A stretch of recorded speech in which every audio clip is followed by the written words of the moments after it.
on, Sam. Too long. Sam's on your team. I'll play Sam. With it. Let's go. Come on. Switch on. Sam, get a big on, man. We've got a pivot. Sam, take your shirt off. No, Get up, left it.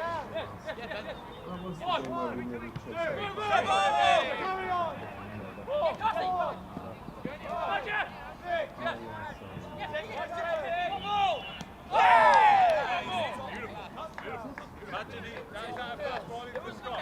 One of my crafting is Travelling going on. Is that first warning to Scott? One. Two. it's the only game I've ever seen was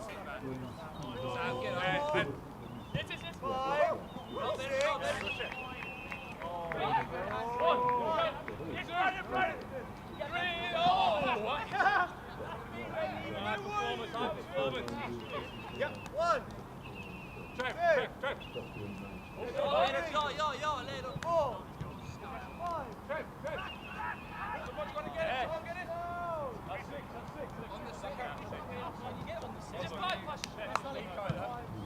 Five. 3 minutes. 4 on the second. Let's go. Yes. Great refereeing then. One. Two. Yep. Three. Four. Behind you. Six. Turn around.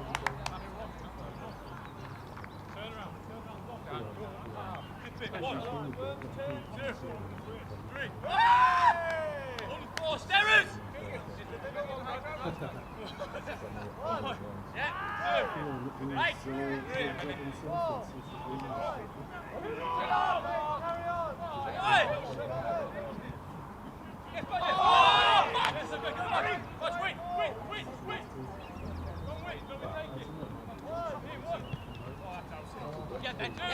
Yes, Rick. Yes, Sam.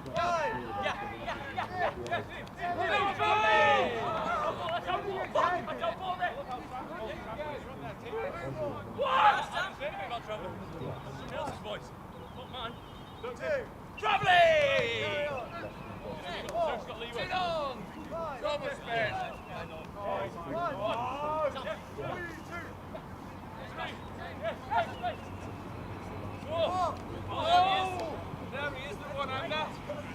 1.5 minutes left. 1.5 minutes. 6 minutes. One, two.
Sam, we needed it.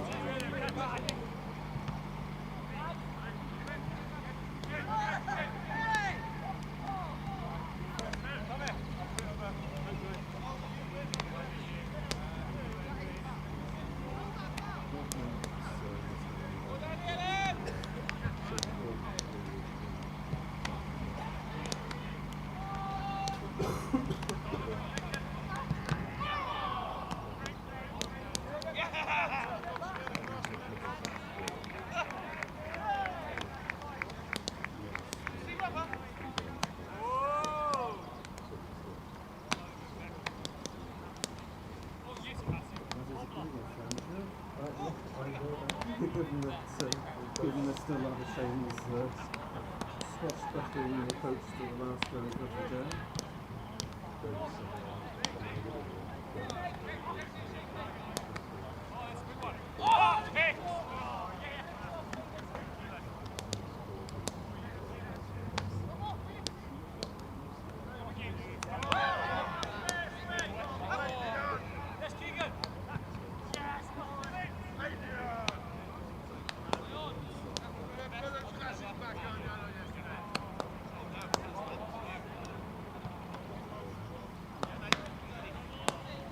It's arguable because you can say, well, I got myself to the back of all this. Well, I said I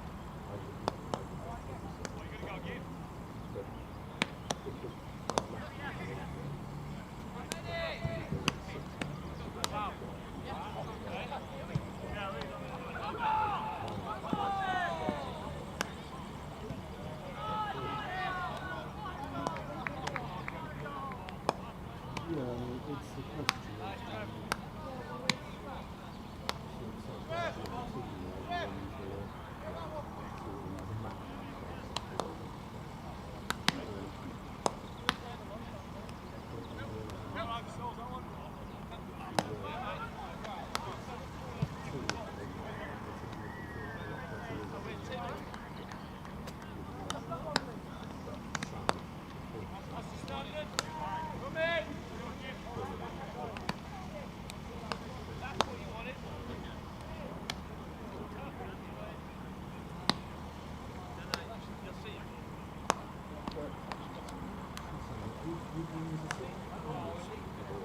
the question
Glamorgan just ahead after seesaw day.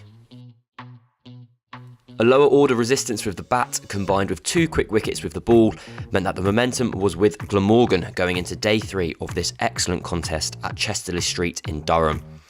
Durham, 39 for 2 and still trailing by 15 runs, had England opener Alex Lees and night watchman Matty Potts at the crease, but Potts would fall just 10 minutes into the day, struck plumb in front by Michael Hogan. Durham still behind by 13 and now 3 down. Stability for the home side would arrive, however, in the shape of captain Scott Borthwick, as he and Alex Lees added 50 together to take Durham into the lead. Borthwick in particular looking in fine form, as he raced to 39 of just 52 deliveries. Borthwick would reach his 3rd half-century of the season of 67 balls, a fluent innings that was helping his side steadily build a 2nd innings lead. The pair would guide their team to the lunch break, with their partnership standing at 99 and counting. Durham 140 for 3, with the lead standing at 86. Borthwick unbeaten on 63 and Lees on 45. After the break, and Lees brought up his 50 to continue his excellent start to the season. In 6 innings, he has passed a half-century 4 times. Lees and Borthwick had been batting untroubled to add over 100 together, but the introduction of Marnus Labuschagne to the attack would bring the breakthrough. Lees out LBW for 61. At the other end, Borthwick had been looking in imperious form as he took his score to 90, but with a century seemingly there for the taking, he missed a Labuschagne full toss and was out bowled. The Durham skipper head in hands in disbelief. And 5 wickets remaining became 4 when Michael Neser took the huge wicket of David Beddingham. Durham had lost 3 for 11 and the game had turned on its head. Durham had the consolation of Ben Stokes at the crease, however, and the England captain looked in excellent form, reverse sweeping off the bowling of Labuschagne first and the off-spin of Andrew Salter second. But Durham would lose their 8th wicket of the innings to Salter, as Ned Exley looked to hit the off-spin over the top, only to find Michael Hogan at mid-off. At tea, Durham were 223 for 7, a lead of just 169. And for Glamorgan, the huge wicket of Ben Stokes arrived immediately after tea. The all-rounder stumped off the bowling of Labuschagne, sparking wild celebrations. Durham would only manage 18 further runs for the final 2 wickets, as first Ben Raine was acrobatically caught by wicketkeeper Cook, before Rushworth was caught by a sprinting Gorvin in the deep, both off the bowling of Michael Neser. That meant that Durham were all out for 244, leaving Glamorgan with 191 to win. Neser and Labuschagne the stars with the ball, as the Australian pair took 4 and 3 wickets respectively. Captain Scott Borthwick, the top scorer for Durham, with 90. Andy Gorvin was opening with Andrew Salter in place of the absent David Lloyd, and despite getting off to a good start, he fell to Potts in the 6th over of the innings. And that target of 191 was looking tricky when Salter fell soon after, Potts claiming his 2nd as he rushed the opener into an ill-advised pull shot that was caught on the boundary. Glamorgan were 15 for 2, but Labuschagne settled some of the nerves as he took Bryden Cast for 3 boundaries in his first over, the Aussie superstar without doubt the key wicket. Along with Sam Northeast, Labuschagne added 50 for the 3rd wicket as the 2 hit boundaries off the bowling of Ben Raine and Matty Potts to take the Welsh side to within 150 of victory. But in dramatic circumstances, Labuschagne fell to Ben Raine on what turned out to be the final ball of the day in a huge boost for the hosts, who celebrated accordingly. The result is a match finally poised going into the last day, Glamorgan needing 126 for the win and Durham needing 7 wickets. Scott Borthwick was the standout individual performer of the day's play with an excellent 90, but it was the wickets from Neser and Labuschagne that have put Glamorgan ever so slightly ahead.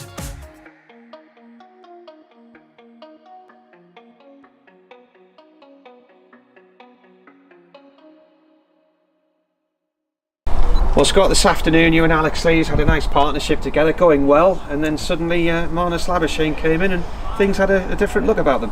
Yeah, me and Lizzie were about nice. It was a nice partnership. We were accumulating quite nicely, and then 2 soft dismisses, I guess, 2 absolute pies, which can happen, I guess, from a part-time leggy. But look, we've given ourselves a chance with those wickets tonight. 190, it's always going to be a tricky chase, I guess. On a pitch that might be going up and down, and let's say we're giving ourselves a chance. We're getting those 3 wickets tonight. and we believe that there is another 7 chances out there tomorrow. It is going to be difficult, having not bowled anybody out twice this season. You know how the hard work you've got to put in on these tracks at the minute. Yeah, absolutely, but I think we've seen enough in this wicket that if you bowl well for a long period of time, you actually might get a couple of chances, and we believe there's another 7 chances out there tomorrow. We just need to take them, and we just need to do good things for a long period of time. Something 130. That last wicket tonight was massive, getting honest. You could see how disappointed I think their camp was when that happened, and I think in our camp there was a little bit of sense of excitement, I guess. So yeah, we just got to come tomorrow and believe that we can take 7 chances. Without wanting to be doomy about it, I think you're -3 on the over rate, so you might have to turn your arm over to try and get that back up a bit as well. Yeah. Look, the over rate, I hate talking about it every week. I talk about it to the umpires and the match referees every week. We've got to get round quick, and yes, you're right, I might have to bowl a few overs. But yeah, hopefully we can get some time back. I think the way Marnus was carrying on, looking at the side screen, we might get a couple of minutes back even there. But yeah, we've just got to race around tomorrow and get round as quick as possible, I guess. Having said that, it's a load of old balls, isn't it? How many times was the ball changed today, and how many minutes were wasted then? 5 ball changes because of defective balls going out of shape? Yeah, we might get time for that as well if they keep changing the balls. But now the balls have been shocking this year. I think Northey was on a call with the ECB at the start of the week, and I think there's been more ball changes this season already than the whole of last season. Which I think the balls, or the batch of balls, are a bit different. They just seem to go soft pretty quickly, and then when they go soft they swell a bit and go out of shape. So yeah, and I think the pitches are potentially a bit firmer, a bit harder, squares quite hard, so that might cause the balls to go a bit softer, but yeah, they're just not a great batch, to be honest. So yeah, we just need to look after the wickets. I think there was a ball changed after 3 deliveries Surrey Kent yesterday and 5 at Leicester. Yeah, like I say, there's been loads this year. Like I say, more already this year in 6 rounds than the whole of the season last year. So it's not just us that have struggled, it's the rest of the country. I've been told apparently a new batch of balls is being sent as gunshots going off there, have been sent out to the counties. Yeah, I've heard that as well. Something to do with Dukes. They've obviously got this batch wrong, and hopefully they can go back. I know the seamers certainly want them to go back to last year's batch, because I think the seams are actually smaller on them as well. So obviously you get a little bit less sideways movement. I guess that's why there's so many big scores already this season. Could be in for quite a nervy, exciting day tomorrow then. Hopefully it's an exciting day. Look, like I just said, we firmly believe there is another 7 chances in that wicket. We've just got to take them, and we've got to be good enough for a long period of time, and hopefully hold the scoreboard and take those chances.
Just come from Australia, and there's pertinence to Glamorgan, particularly with regards to him, and indeed an incident involving Ben Stokes last week, which we'll talk about in a few minutes. But last night it was another Australian, Marnus Labuschagne, who was out, penultimate ball of the day, big wicket from a Durham point of view. He was on 31 when he tried to hook a ball from Ben Rain. But Durham had been doing nicely. They were 179 for 3, then they lost Alex Lee's LBW to Labuschagne. Borthwick bowled on a full toss when he was on 90, Lee's made 61. They put on 138 for the 4th wicket. Durham fell apart after that. They lost their last 7 wickets for 65 runs and were bowled out for just 244, so I don't think they had enough on the board to defend. We shall see.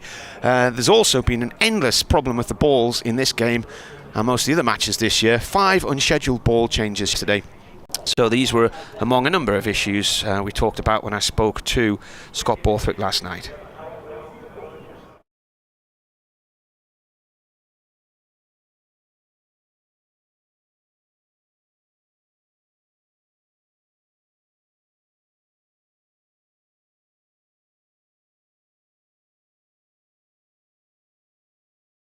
Soft dismissals, I guess, to absolute pies, which can happen, I guess, from a part-time leggy.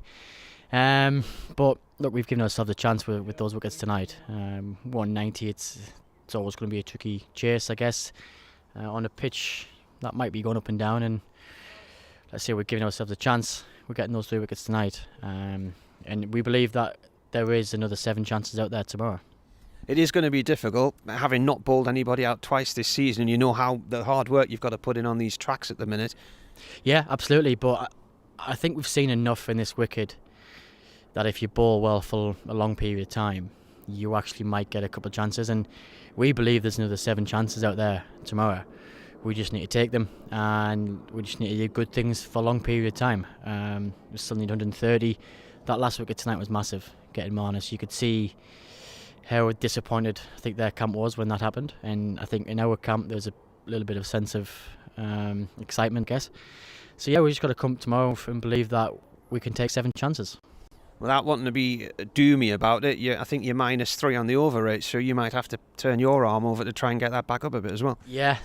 Look, the over rate, I hate talking about it every week. I talk about it to the umpires and the match referees every week. We've got to get round quick, and yes, you're right, I might have to bowl a few overs.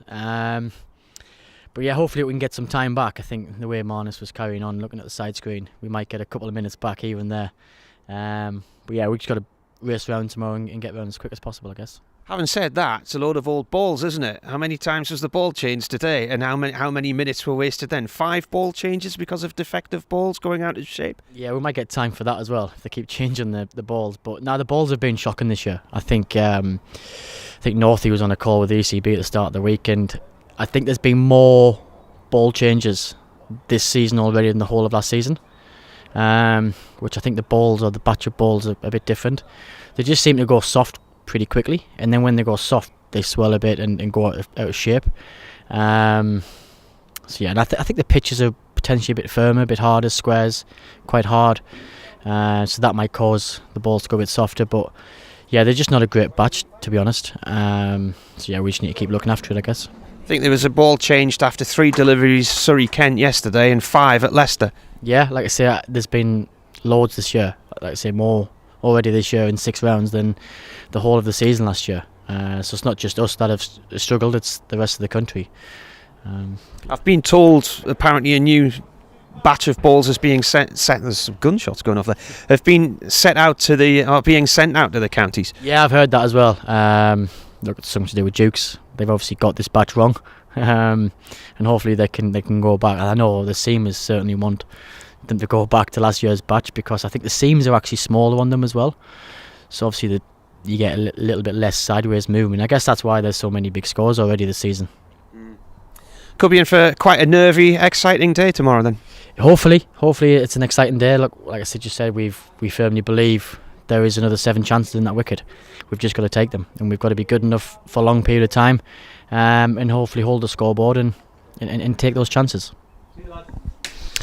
So that was Scott Borthwick, who I spoke to last night, and I'm now going to pass the wire over to Nick, because this is how clever we are. We can multitask almost. Anyway, and you spoke to Nick? David Harrison, Glamorgan assistant coach, here he is. Well, David, how much has the dismissal of Marnus Labuschagne in the last over there dented your hopes, do you think? Not really, Nick. No, I think it's been nice to have Marnus there in the morning, obviously, but I think overall it's been a really good day for us with the ball. I thought the way that Hogan and Nessa bowled today was outstanding, and the job that the 2 spinners did with 2 bowlers down, I thought it was a great effort from the boys in the field. Marnus Labuschagne at least played his part with the ball, didn't he, with 3 pretty key wickets? Yeah, you know what Marnus is like, you can't really keep him out of the game. You know, he's always wants to be involved, and I thought he bowled really well, good control today, along with Andrew Soldo, who did a really good job for the side today in the field. Going for the hook shot in the last over, getting caught behind though, is that what you get when you've got a guy who's willing to take risks like that? Well, it's a little unfortunate, obviously, but I think looking forward to tomorrow, we've still got 7 wickets left, we've got a sort of a deep batting lineup. 120 is still a really good pitch, so hopefully tomorrow we can get the boys in the morning early on and knock them off. It was quite a job done, wasn't it, with 2 bowlers down. What's the situation with David Lloyd? Oh, he's got a bit of a sore side at the moment, so we're monitoring that as we go. So we'll see, hopefully he'll be fine tomorrow at the bat. So where's he allowed to come in? I don't know, I'm really not sure, to be honest, with the rules. So look, I'm sure he'll be probably coming in later on tomorrow. And overall though, the bowlers had to work pretty hard, didn't they? At 179 for 3, Durham looked to be really on top. Yeah, they were. They had a really good partnership there with Borthwick and Lees. The sun was out, but the way the boys stuck at it there, especially those 2 spinners, got a breakthrough, and then we really capitalised down and bowled really, really well this afternoon to give us a good chance tomorrow. And I suppose with David Lloyd dropping down the order, at least you bat fairly deep with the extra batter Billy Root in the side as well. Oh, definitely, yeah. Billy was outstanding in that first innings, so we are batting deeper this game. So hopefully those guys can do a good job tomorrow. How much would it mean to Glamorgan to round off this first block of championship victory as fixtures with a victory? Oh, of course. I think we've played some really good stuff over the first 6 games. A bit of a blip against Middlesex, but generally we've been very good. Played some really good hard cricket, some tough games. So hopefully tomorrow, fingers crossed, the boys can get stuck in the morning and we can get another win. Voice of Glamorgan assistant coach David Harrison there, former seam bowler with the county, as the players take to the field on a lovely morning here at Chester Street. Glamorgan need 126 runs, Durham need 7 wickets. We may not be here for a long time, but hopefully we'll have a good time.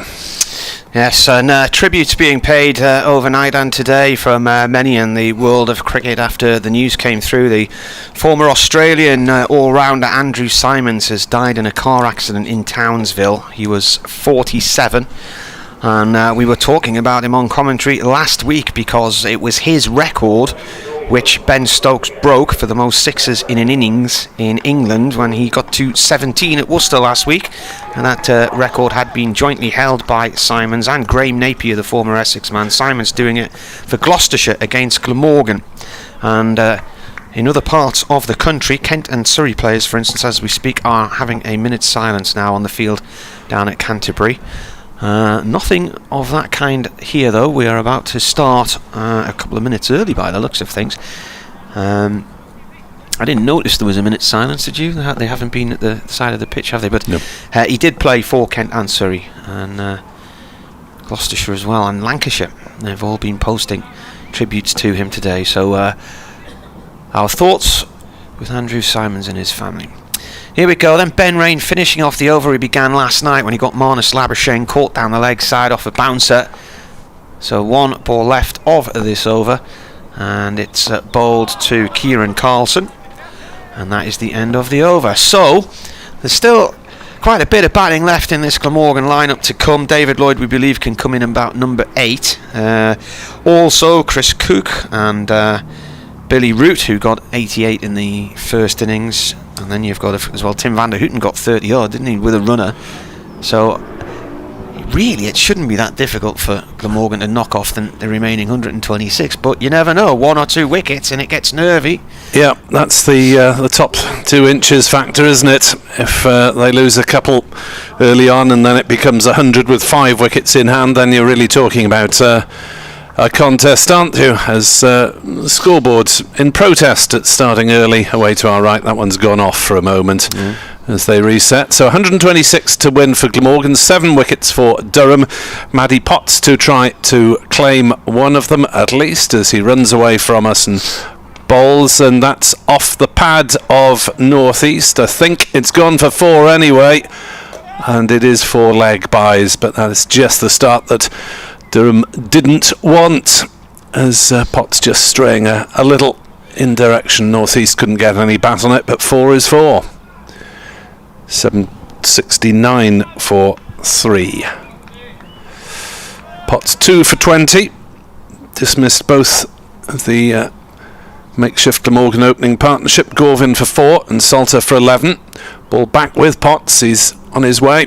Bowls to northeast, who runs that one down into gully, and Carlson calls him through for a quick single, since it was just to the left of the fielder there. 74-3, as Carlson will have to take guard for the first time at that end from umpire Alex Wharf. So it was interesting to hear Scott Borthwick being so forthright about the state of the ball supply at the moment. And let's hope those views are fed back with a view to quick action by the time of the next round. As Potts is into bowl to Carlson, who defends that one back down the pitch. Glamorgan aren't involved in the next round, but Durham very much are. 7 on the bounce. Yeah, down at Lord's next Thursday. I gather Ben Stokes will be heading down there on Monday for the England selectors meeting. And the lad who's got the ball in his hand right this moment, Matty Potts, could well be one of those who's being selected for England for the first test. Here is Potts then to bowl to Carlson, who defends that one up to the aforementioned Ben Stokes at mid-off. And there is no run. 30 wickets already this season for Matty Potts. And whenever a lot of others have struggled with the flat pitches and the different type of ball, they're saying that this year he's managed to rock and roll. Here he is trying to do just that on a Sunday morning, as that's a vicious delivery, and it's caught Carlson on the glove, and it's out. What a snorter. That Nearly one took his nose off that one. really kicked up. A superb delivery from Potts. Carlson looks reluctant to go, but go he must for no score, and Glamorgan are 70 for 4, and Durham have the early strike that they needed. 31st wicket of the season. That was an absolute ripper of a delivery. Carlson looks less than impressed that he's been given out. It's Alex Wharf who put his finger up. He tried to rock out the road of that. My initial thought was it sort of clipped his helmet on the way through, maybe the visor of his helmet, but either way, he is walking off. 70 for 4. Game on. 5 added there. 121 needed now. Yep. Very much game on. Let's try and flick back on a replay of that, which we'll get to eventually. So yeah, trouble trying to run through the course of the game. So that was the 5th ball of the Potts over. Glamorgan have added 5, but they have lost 1 more wicket, as Carlson had played the previous couple defensively. Now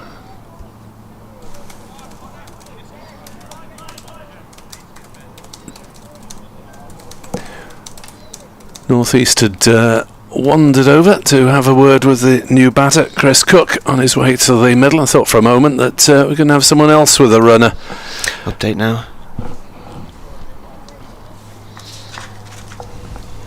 Lovely sunny day here in Chesley Street. Glamorgan set a target yesterday for victory of 191. They lost at Marnus Labuschagne for 31 last night, the final delivery of the day. So they resumed this morning on 65 for 3, needing another 126 to win. And Matty Potts in the first full over of the day has just got Kieran Carlson with an absolute snorter, caught behind for none. So Glamorgan now 70 for 4 and needing another 121 to win. There's commentary on the BBC website and the Sports app.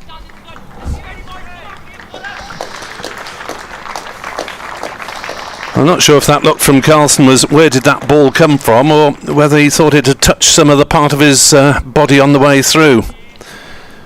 Umpire Wharf obviously thought it was the glove, or thereabouts. And it'd be interesting to see a slow-mo of that one. But it's in the book, and it doesn't really matter what Carlson thought. 70 for 4.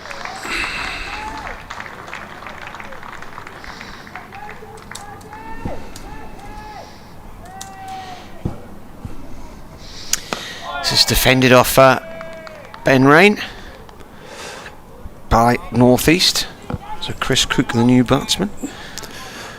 It is. So Glamorgan's options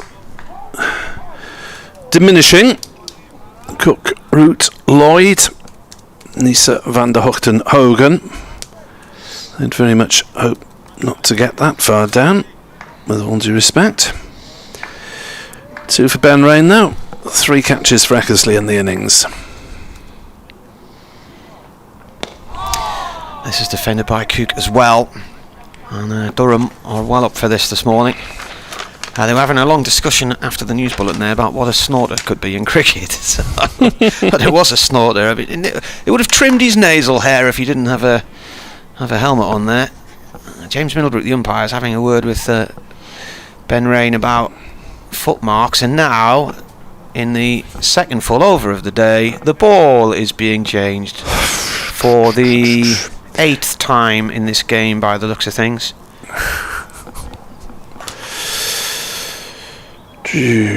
So how old's this ball? 22 overs? 22 overs. They've had enough of it.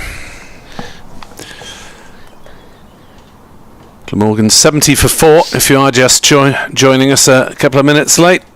Had 4 leg byes, a single to Sam North East and a wicket. Kieran Carlson gone without scoring. Are they staying with that ball for now? Yes, they are. Perhaps they've run out. Yeah. Well, it's interesting that the players are saying the balls are just going soft very quickly, and as a result of that, they then swell and go out of shape. Ben Rain probably won't want to change this ball, and neither will Matty Potts as Rain comes in. North East defends, and the ball bobbles out towards point. No run there.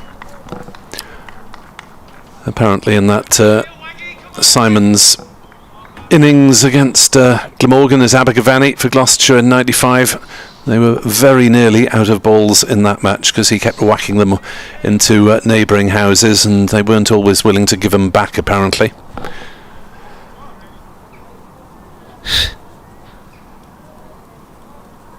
Put a knife through it. Rain to North East. North East plays to short mid wickets to Keegan Peterson. It's a dot ball.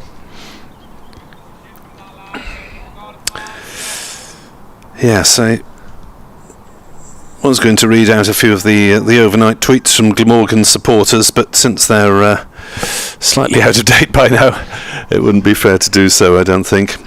Stephen Hedges says, looks like you're in for another fantastic finish. That'll do.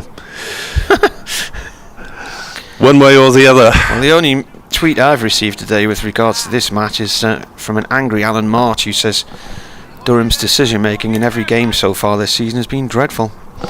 So he's not happy. Rain about to come in. Just the one slip in place. We do have a third man though, as Rain bowls to North East. North East forward and defends. And Bryden Cars is our third man, doing some warming up exercises, stretching out the thighs. Derek says, great start. He said, we are at Alnmouth and Lesbury Cricket Club, game 1 of the ladies. Ellie's captains to see if they can win the league again. And her sister's joining her for the season as well. Good luck to them. Nice.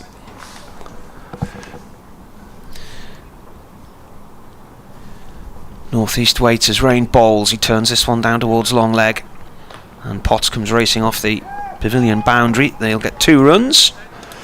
Beautiful sunny day. It was really gloomy on the Roca Riviera this morning. There was no sort of natural light. It felt really dull, to the point where I had the light on in the bathroom and whatnot. But as I drove along the River Weir, you could see that the air was starting to clear and the sun is burning through and the murk's gone, and it's beautiful. Yeah, it'll be a beautiful half day's cricket, one way or another. Nice day for a drive though, Nick. No comment. Matt says, will Lloyd be able to bat, or are Glamorgan effectively 70 for 5? We expect him to come in 7 or 8.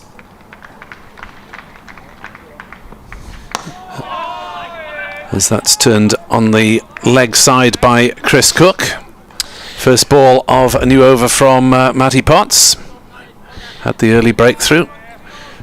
Paul Wilson's email. Hi Marty and Nick, greetings from a fairly sunny and warm Costadale Hartlepool. Quick wickets required as I type Matty Potts strikes, but I fear a Glamorgan victory, and if that looks like happening I will get the rain prayer mat out.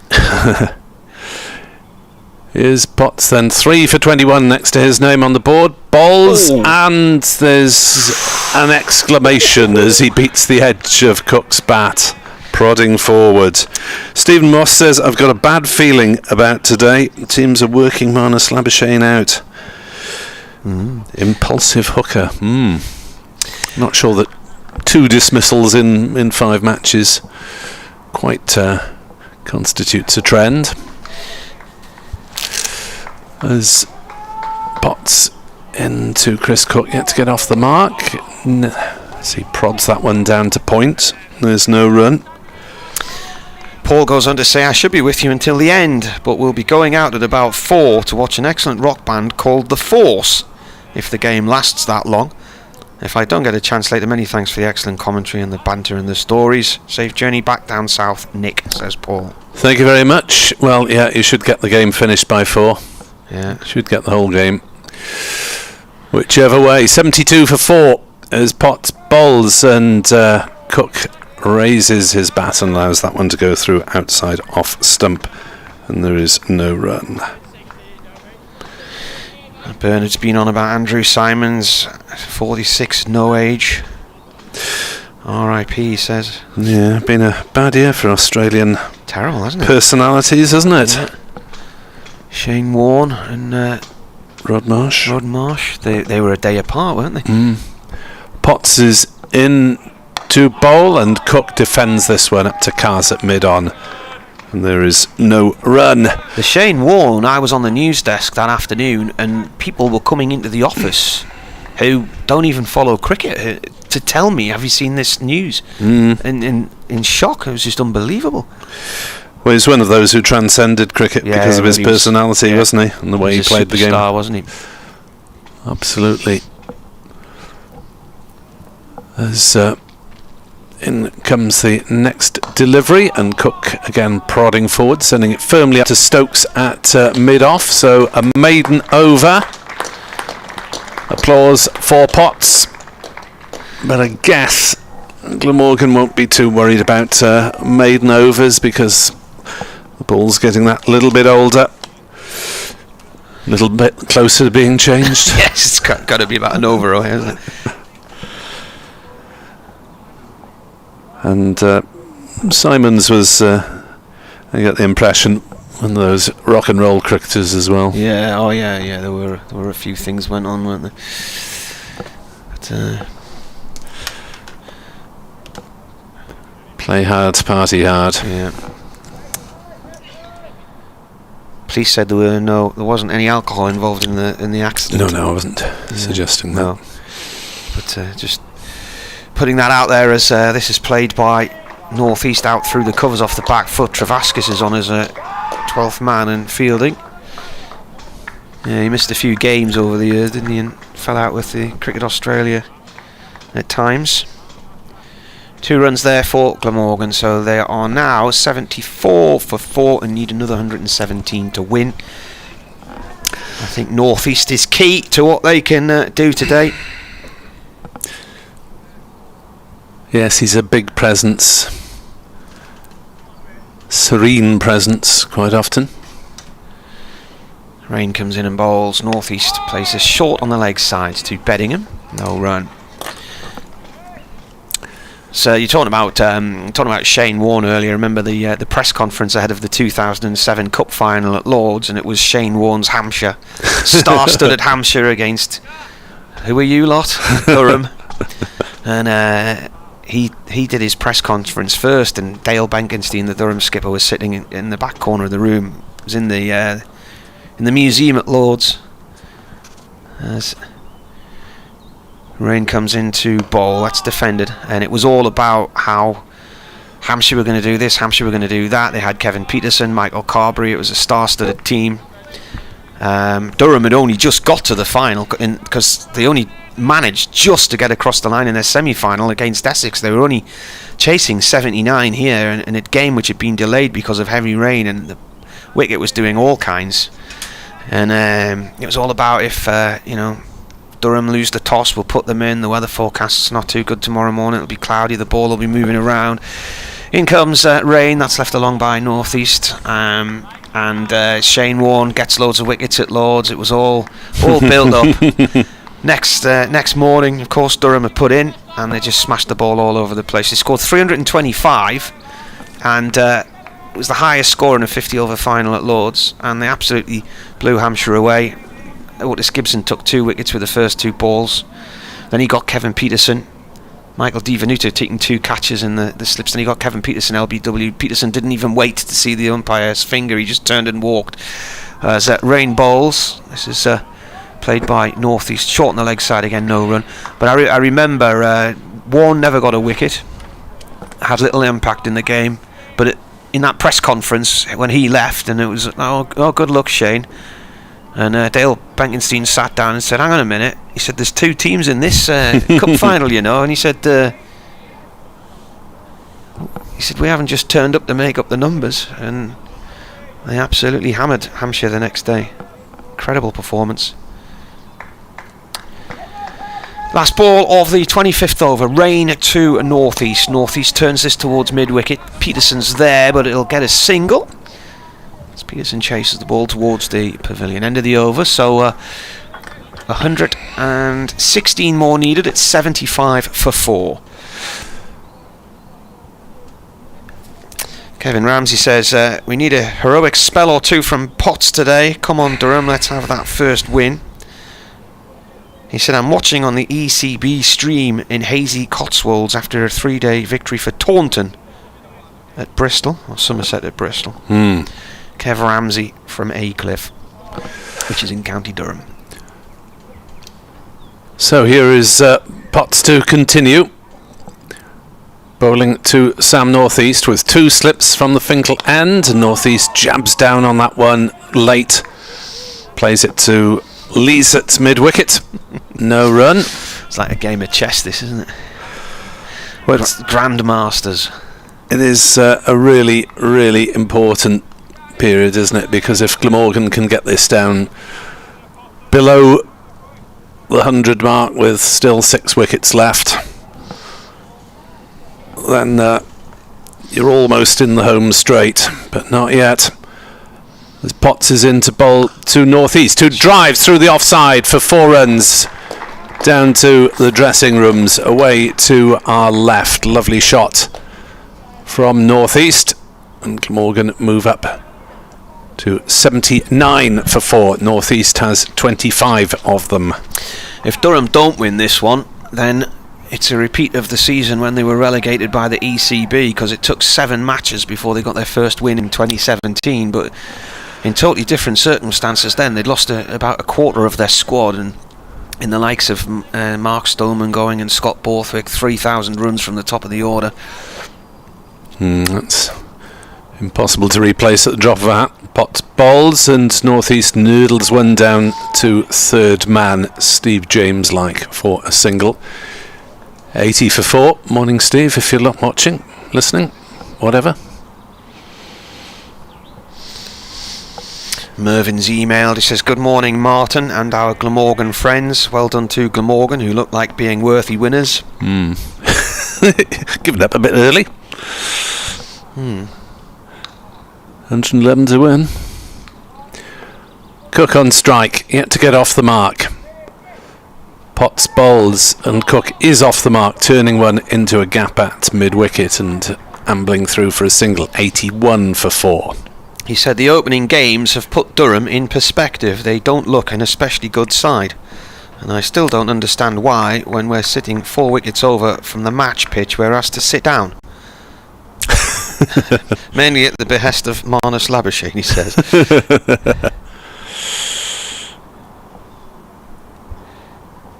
Yes.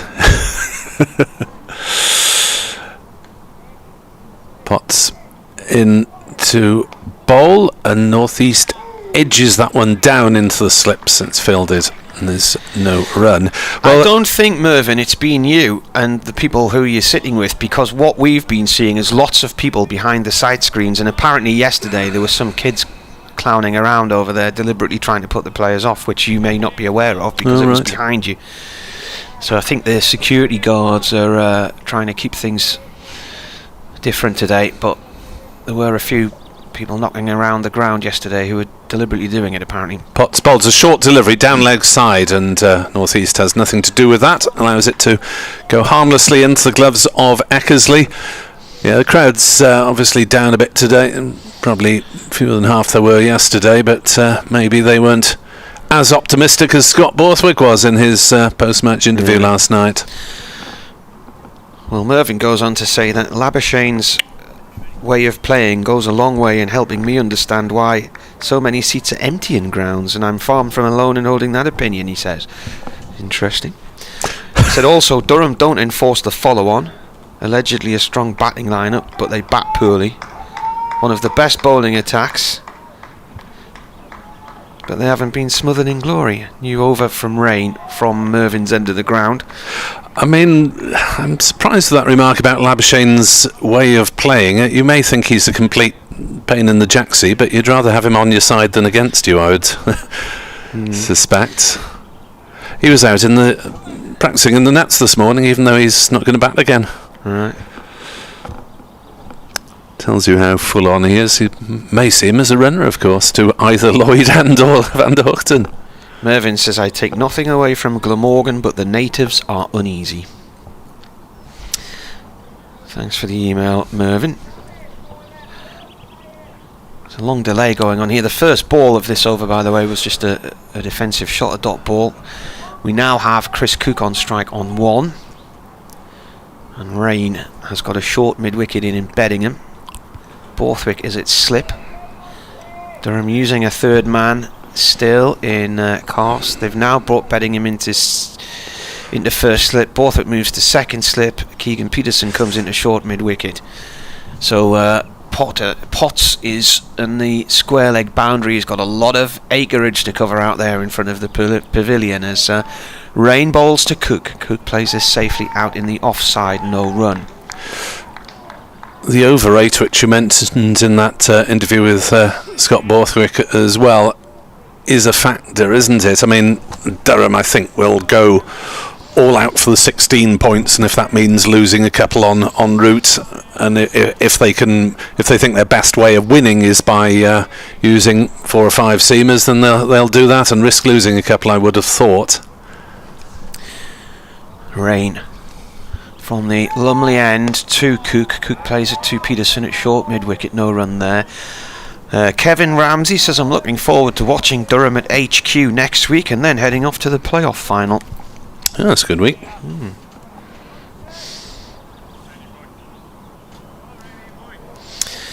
Matthew says, morning Marty, going back to you talking about the sight screen. He said, I went to watch Somerset against Glamorgan in a friendly, and he said 6 kids came up to the top stand as Rain bowls. Oh, played late there by Cook. The ball's gone off towards the square leg boundary for 1. And he said they were shouting and trying to put the players off. The game got delayed until the police came. He said there's no need for that kind of behaviour whatsoever.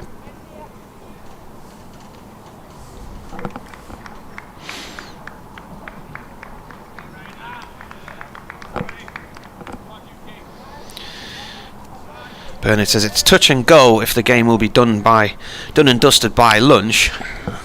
It'll not be far after, just on the paucity of runs needed. This is defended by North East. If Glamorgan suddenly end up something like 7 down, they could then take up quite a bit of time just blocking their way to victory, really, couldn't they, with the odd single here and there. But 4 down now. Yeah, players they've got don't think there are many natural blockers left. Well, Nisa made 62 in the first innings. Root got into the 80s. They're still to come. This is defended by North East. Rod Young says, are we any of the wiser as to what was wrong with David Lloyd? Well, no, because I talked to David Harrison about this, the assistant coach, and he just said, well, he's not sure either, really. Just a general feeling of being under the weather, whether it's a virus issue or he really wasn't sure whether it was a virus issue or some sort of side strain. I see David Lloyd was up at 6 a.m. tweeting, says Rod. Yeah, he's tweeting his support for his beloved Wrexham.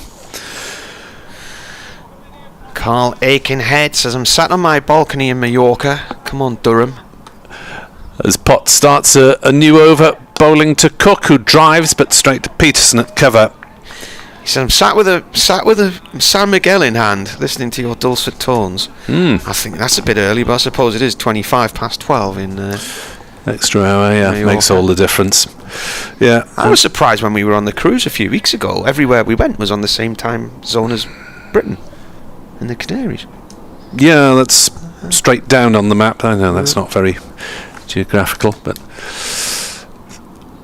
Potts is in to bowl to Cook, who's hurried into a defensive shot. We've been on holiday to Lanzarote 3 times, and I can't remember that the time changed or not. I always thought it was an hour ahead, but maybe not. I don't think so. No. I just must never have noticed. Trevor Freeman on Twitter says some nervous Glamorgan supporters this morning, so sending positivity. He's watching in Dublin. Fully believe that Cookie and Sam will bring this home. Potts is in to Cook, who will get one of the required runs as he turns it into a little gap at mid-wicket. Lees fields no run. Steve Moore says, I would be shocked if Potts isn't picked. There's a difference between a good county championship bowler ripping us out and a test quality one. Potts' spell is more similar to Shaheen when we played Middlesex than a good county championship bowler. Not sure if he's got the all-out pace of Shaheen, but he's certainly got the qualities to trouble Glamorgan's batters. 3 wickets already in his 12th over. 3 for 28. Make sure he's got his field right. There are 2 slips. 3 saving the single on the offside, 1 on the leg side. As that's edged and caught at the second attempt. Northeast big wicket has gone for 26. Glamorgan are 83 for 5, and Durham are really in the game now. I thought he dropped that there. It seemed to squeeze out of his hands. I don't know if it's ended up in the crease of his pocket or something, but he went down low to catch it. Got Borthwick, and it was bouncing around all over the place. It was just like a bar of slippery soap, but eventually he held onto it in what seemed like an eternity, and that is a massive wicket. Yeah, I think it was more Borthwick putting his hand on the ground to steady himself, but the ball was safely in the other hand. Glamorgan have lost half their wickets, and their most consistent remaining batsmen are 83 for 5. They've added just 18 runs this morning, and they are in desperate need of a partnership now. Otherwise Durham will be rampant as Billy Root comes to the wicket at 7. Having top scored with 88 in the first innings, as he got more runs left in him. He too can be a fidgety starter. And if Glamorgan don't get a partnership within either this or the next wicket, then there's going to be horrible pressure on the lower order. 83 for 5. Are Durham now slight favourites even? What's he got now? Potts. That's 8 in the game, isn't it? In comes the first delivery to Root, who defends it back to the bowler. Yeah, 4 for 61 in the first innings. 4 for 28 here. So Glamorgan under the cosh. 32nd wicket of the season. 13 added for the wicket. There's Potts in to bowl. Root drives but doesn't get a run. Back to the bowler. Applause for the successful over from Matty Potts, one in which he has removed Glamorgan's most reliable remaining hope, if I can put it that way. Cook, Root, the injured Lloyd, Nisa, Van der Hoogten and Hogan to come. The also injured Van der Hoogten, I should say. So, Durham favourites yet, Martin? I don't know. Was it 108? 108 needed, 5 wickets needed. I just didn't know which way to call this today. I just haven't got a clue. I think in the back of my mind it's still this thing about Durham not bowling a team out yet this season, so who knows. Maybe today's the day. Rain comes in to start a new over, bowling to Cook, played towards the covers, no run there. Neil Thornycroft, who's in the Canaries, confirms there's no time difference. Come on, Glamorgan. Richie Muck is watching in the Gower Peninsula. Cuppa in hand in the sun, feeling very nervous for Glamorgan. Root needs a good innings. The night we were, when we went down the Mumbles, was May 2017. It was a beautiful night when we went down there. The sea was so flat and calm. Went to that little pizzeria. Is there a pier there? Is it? Yeah. Rain again, bowls. Ball carved down towards third man area. 4-1. Fielded by Cast, just in front of our commentary position. Yeah, there's a little sort of pizzeria type cafeteria. Yeah, just at the start of the pier, yeah. We had a pizza and then went to a pub across the road. It was a gorgeous evening looking back across the bay. Yeah, it's down there last summer. Had the triathlon was on one day when we were there as well, wasn't it? We could see all the runners going past. All right.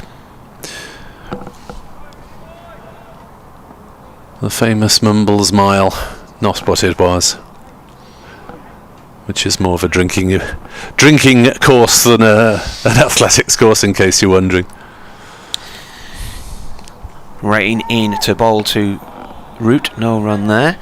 Wandering Dave says Marnus Labuschagne's copping a bit of flack. He says, what's wrong with having some character in the game? I'd rather have him in my side than against me. Yeah, good point. Yeah, I mean, he's probably demanding, would be a way to put it, playing with or against. You need people like that, don't you, in the sport? Drive standards up. Provide a bit of entertainment, X factor. Rain in. Played low by Root. Stayed quite low on him. Out into the covers. Andrew says he's on his own today. His girlfriend's gone to Ladies' Day at Hardwick Hall, hoping for a Durham win, and he says R.I.P. Andrew Simons.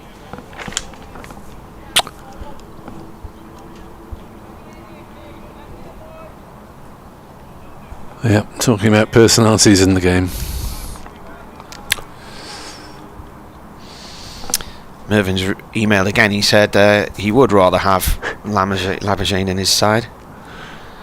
As in comes the bowler. Let's come through to the keeper, but he said he's not particularly struck on players who he considers a pain. And he said none of us were aware of any children being a nuisance. If I'd seen it, I would have told them to cut it out. He said we sit about 10 feet from the path and didn't hear any larking about. And he said P.S. safe trip to South Wales. Thank you. In about a week's time. Rain in, bowls, defended. How long are you away for? Is it a week or two? Just a brief break. Brief break. So 84 for 5. We might be in, I suspect, for one of those quiet periods. Where things just calm down a bit. Cook is not likely to go after it straight away, I wouldn't have thought. He's quite happy to build an innings. He's got a lot of gears, Chris Cook, as a batter. Tends to start slowly in red ball. He's had 100 against Durham, hasn't he? Didn't he get 100 at Swansea? Quite possibly. Got 59 and 85 against Durham in April. 69 at Swansea. Sorry. Morgan could do with some runs from him now. Potts is in to bowl. Cook drives, but straight to Stokes. And there's no run. Paul Bennett's emailed. He says, if we manage to win this, I take back everything I said about the team. I can't really remember that he said much about the team. Been lots of observations about many other things, but Yeah, I'm surprised there's so much doom and gloom around among Durham supporters. I just can't understand the slow start. And I mean, at the start of the season, when I did a preview on our sports show on Radio Newcastle, I actually said I thought, I strongly believed they'd be up there or thereabouts at the top of the table. And so far, it's not looked like that. Potts to Cook, who's playing that one on the offside. Another dot ball as two fielders almost bump into each other, or do bump into each other, but not with any harm. Travaskis on. I also said that on a cricket show on Radio Leicester a few weeks ago. One of their players, so there's no point in us turning up then, because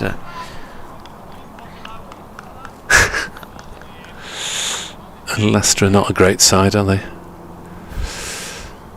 Potts into bowl. That's way outside off stump and dying slightly as it is taken by Eckersley in front of first slip. I think it was Callum Parkinson who said that, but that was going into the second game of the season, so having seen Durham draw the week before at Cardiff. But on paper, and if you see what they've achieved batting wise in recent seasons and stuff, and the bowling attack to me is as good as any, but it's just not turned out that way this season for don't become a bad side overnight though. As Potts into Cook, who plays that one to point. No run. Joining the dots. Potts has got 8 in the game now, and if he gets another one, it will be his 4th 5-foot of the season, and in the other 3 he went on to take 6 in each innings. So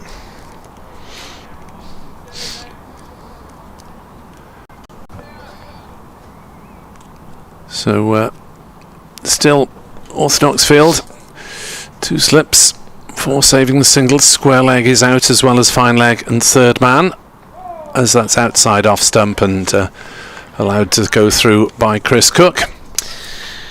Rich Wilson says, hi Marty and Nick, Glamorgan made more than 200 for the last 3 wickets in the first innings, so we are far from being favourites.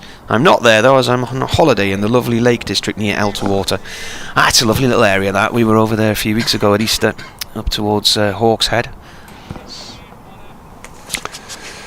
I think I did a story a few years ago and interviewed a guy from over there. You could have bought Elterwater for about £1 million. Next delivery is driven firmly by Cook, but straight to Peterson at cover. That was a big flourish from Cook. Maiden over, 4 for 28 as Potts. I wonder how many more he is going to bowl in this spell. What are we? Nearly 40 minutes in. Probably got one more in him at least. Yeah, the Elterwater was for sale. Was it £1 million, £1.5 million, something like that? Can't remember who I interviewed now, but basically the reason you would buy a lake it was for the fishing rights. That's what it boiled down to. But the destruction over there was just incredible. So many woods destroyed by Storm Arwen in the winter, and the storms that then whacked us in February half-term holiday. It was 3 storms in a row that week. Just trees down everywhere. Root facing Rain. Rain into his 9th over. 1 for 15 so far. He's kept it very tight. That's a bouncer. Keeper takes it just down the leg side fractionally. There's your man with the offer of free money.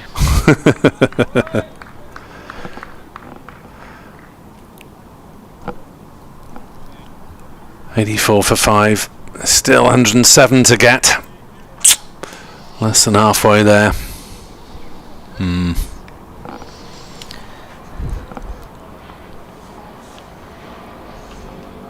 Rain from the Lumley end to Root, who defends. Ball trickles out to the offside, no run. So Rushworth has been reasonably tidy, 0 for 18 in this innings, 2 for 87 in the first. Cars has not yet got a wicket in the game, and Stokes was wicketless in the first innings and hasn't bowled yet in the second. Wicketless last week at Worcester as well. Oh, here we go, the ball's gone out of shape again. You might as well just have a load lined up on the boundary for every 10 overs.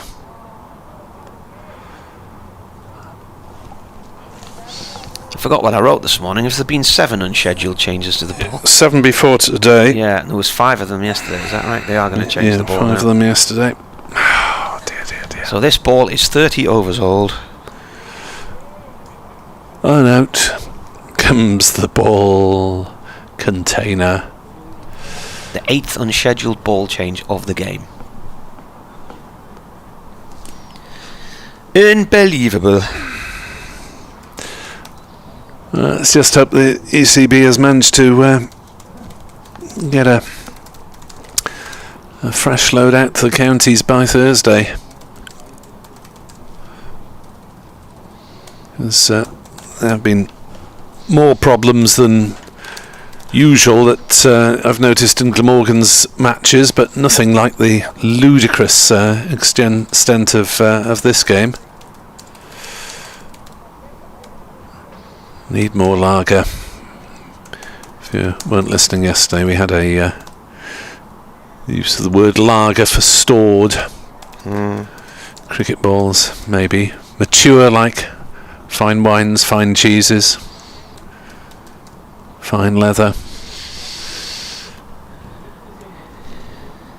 30.2 overs.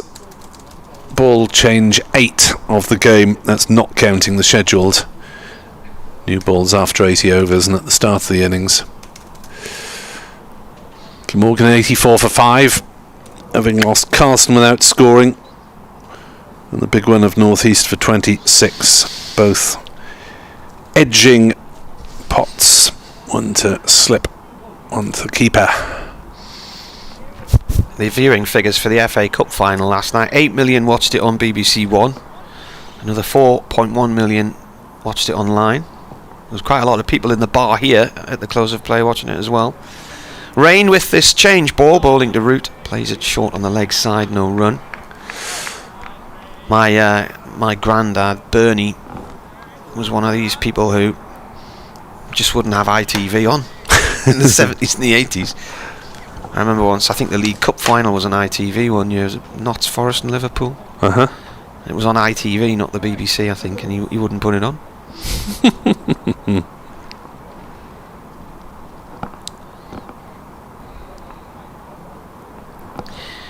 Rain to Root. Root plays this out through past square leg and should get a couple of runs here, and he will as Cast comes up the field.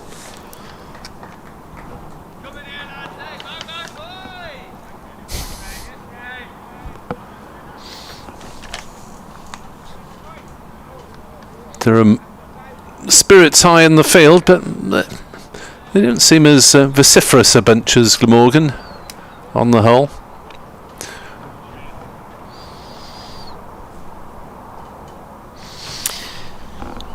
Mervin's emailed doom and gloom, he says, as Rain gets ready to come in. Right arm over and bowls, and that's left alone.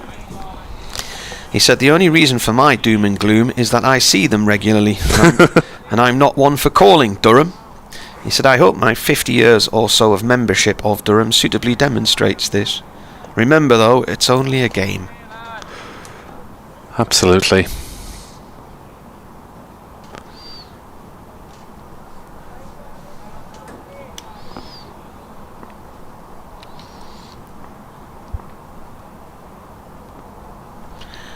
In comes a bowler, and that's defended. Paul asks, he said, for my holiday this year I'm considering eschewing the bottom end of Cornwall, Helston, for Little England beyond Wales and the Welsh South Coast. He said, I'll be going in late season. Is touristy stuff still open in September, October, generally speaking, he asks? September I would have thought would be fine. October things might start to close down, and I wouldn't refer to it as Little England beyond Wales because that might not go down too well.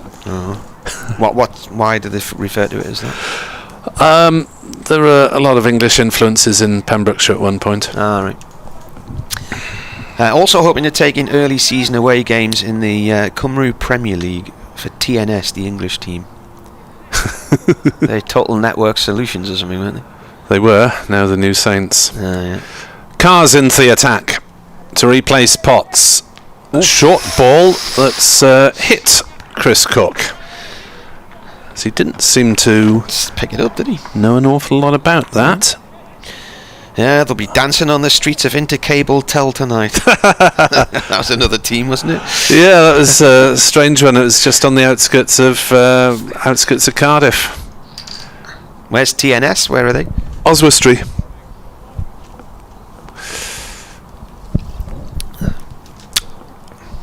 They used to be Llansan Fried, but Cars bowls, and it's push and run by Cook, and they've got home. Peterson with the shy, and they'll get a buzzer. Well, it was worth probably having a go from Peterson's point of view, but the backing up wasn't quite there, and it's 2 runs to Chris Cook. Well, obviously thought he had to do something to disrupt the rhythm of the Durham bowlers, because he's hit quite a few fielders in the last couple of overs, Chris Cook, and he's picked up 2. 88 for 5.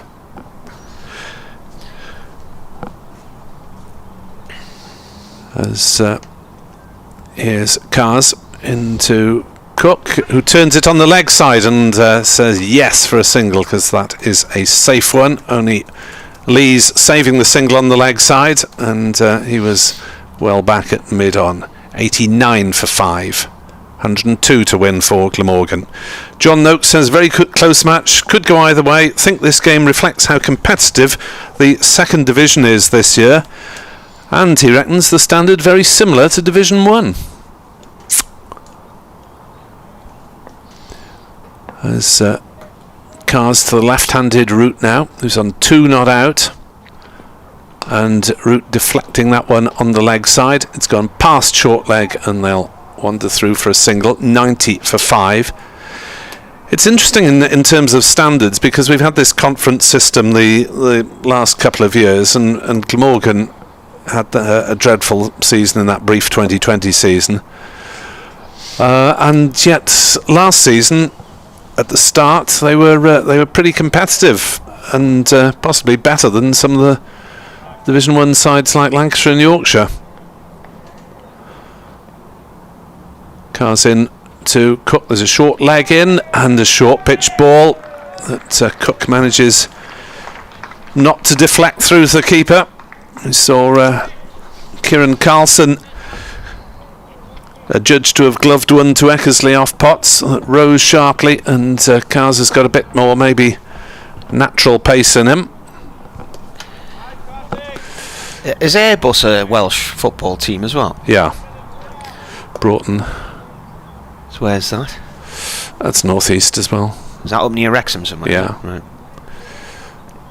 Cars bowls, and Cook pulls this one. Will it carry? Not quite.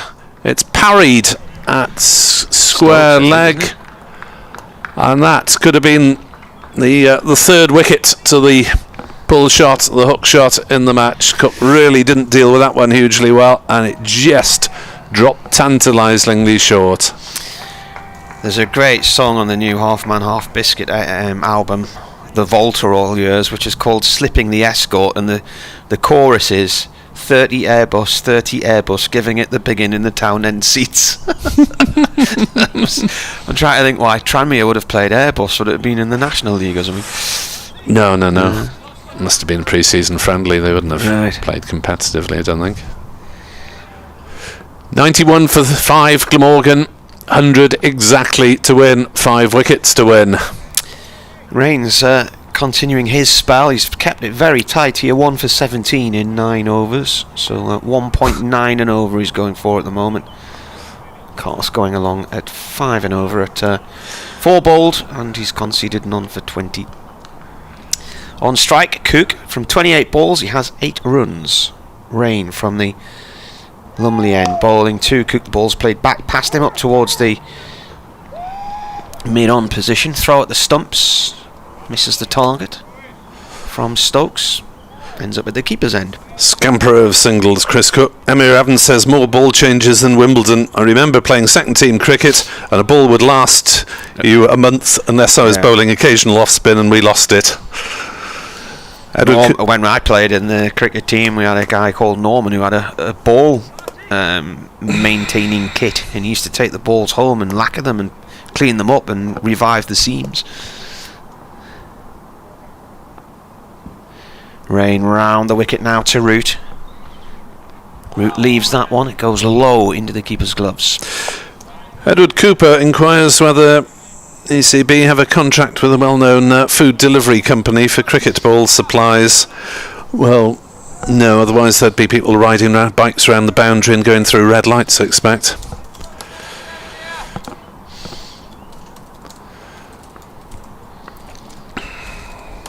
Could do with some of those big backpacks full. Rain in.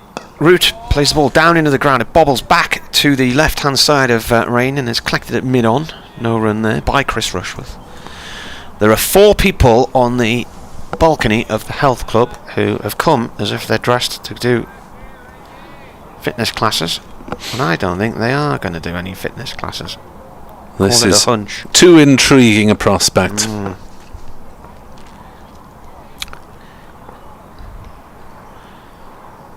Left-handed Root waits as Rain comes around the wicket and bowls. Ball played up towards mid-on and mid-wicket. A little shy at the stumps there from Alex Lees, just to keep Root back in his crease. Yeah, these two probably both fairly partial to a Cook single. Cook, one of the older members of the side, but still one of the fittest. Rain's going to come back over the wicket now.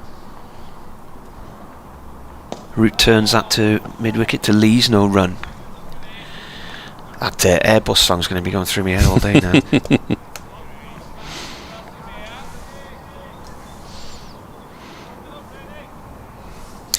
In the Roses match, Lancashire have bowled Yorkshire out for 379 and have enforced the follow-on. They trail by 187 runs and are already a wicket down in their second innings.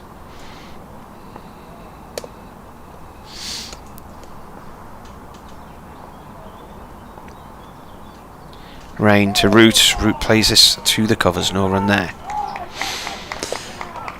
Yeah, New Saints, as so often, top of the Cymru Premier. Where are Airbus? These days they're not in the Cymru Premier, which I didn't realise. With regards to going away on holiday in September, October, from personal experience, well, I do that regularly most years, but a few years back we went down to Devon and Cornwall in it was the fortnight after the cricket season finished in, I think it was 2010, so it was the year my second daughter was born, so she was just a baby around about the time, but we had a great week in Devon and Cornwall. As Carr starts a new over and Cook has to chop down on that one quickly, thinks about a single, thinks twice as Rushworth is in quickly at mid-on. Went to Totnes, which is where Metronomy are from, and they had just brought out the album The English Riviera, which we were listening to a lot of the time. But the weather was really nice. Bigbury Bay, all these lovely little bays around Devon. It was really nice. So, and there was plenty open, everything, all the cafes and restaurants and pubs and everything was still open. It was quite busy, really. Cars is into bowl and Cook defends that on the offside. A tense little period of cricket. Where else do we go? Exeter, Plymouth, went across the river, Tamar into Cornwall and down to Foy and places like that. Did the steam train from Dartmouth up to Paignton. That was quite nice.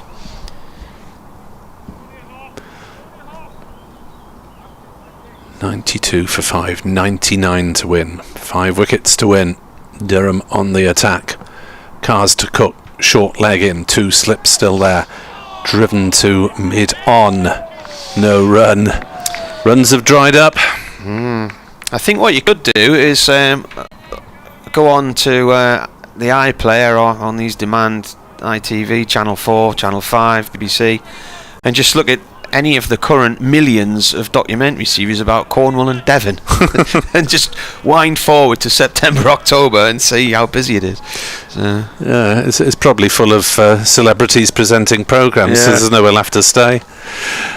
Cars is into bowl to Cook, short delivery down leg side. Cook has nothing to do with it, having almost spooned one to square leg in Cars' last over. He said, incidentally, the Pembrokeshire flag is basically the same as Durham's, a yellow cross on a blue background. You watch these documentaries though, no wonder they're struggling to catch fish in Cornwall. They can't get the fish on board for all the camera equipment. 99 needed to win. 99 on the back of Bryden Cars as he's in to bowl to Cook, who nudges on the offside. Plays defensively, no run. 99 Luftballons.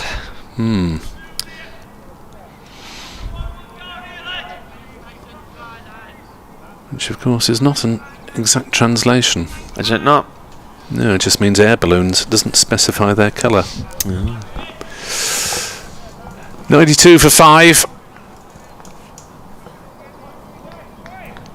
No Luftballons over the riverside as Cars into bowl, turn pass, short leg. There'll be at least a single here. Will they come back for the second? No, Rushworth has it.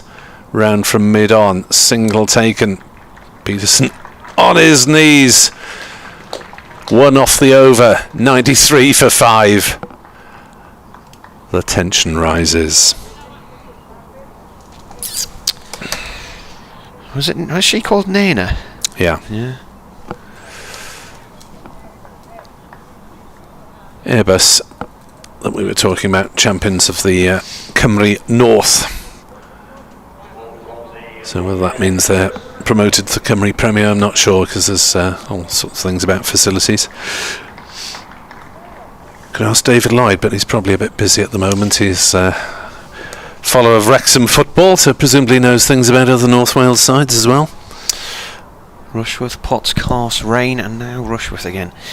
Nana's proper name, Gabrielle Suzanne Kerner, born 1960. It's not quite as rock and roll.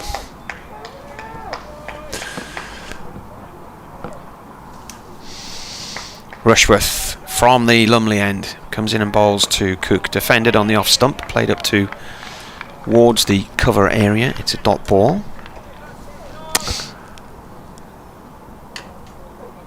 Yeah, I mean, apart from all the ball changes, you would have thought that we're getting to the stage where the balls that they are using are softer anyway. Big summit finish in the Giro today. Yeah. Didn't catch up with yesterday's stage. We're going to watch that later on, and today's. Rushworth comes in and bowls.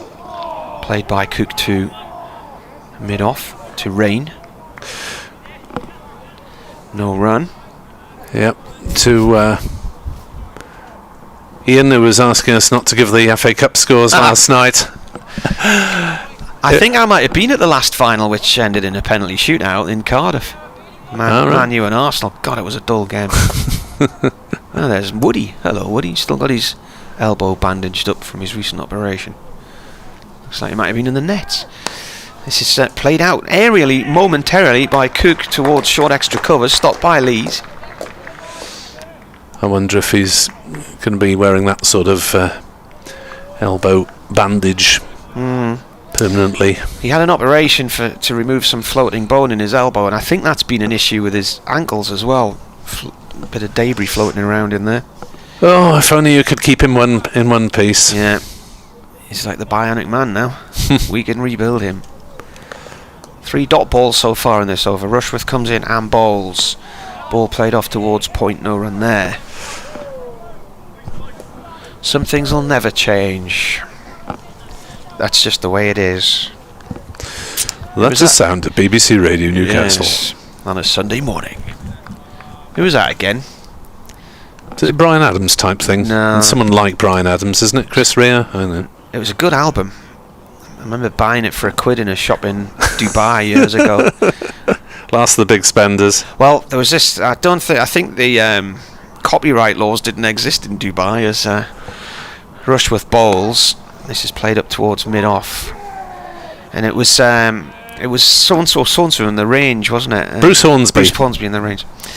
Yeah, and so there was a chain of shops right across Dubai, and they used to basically copy albums and sell them for £1. And every time I went, I used to spend about 40 quid buying all these different albums. And so you're responsible for the death of the rock industry? Home recording is killing music. 93 for 5. In comes the bowler, and this is played out into the covers. No run, and it's a maiden over from Rushworth on his return with the ball. So 93 for 5. The target, remember, is 191. So 98 required, and not yet at the halfway stage. 2 wickets falling today, both to the bowling of Matty Potts, who now has 32 in the county championship this year. Yep, it's a tense time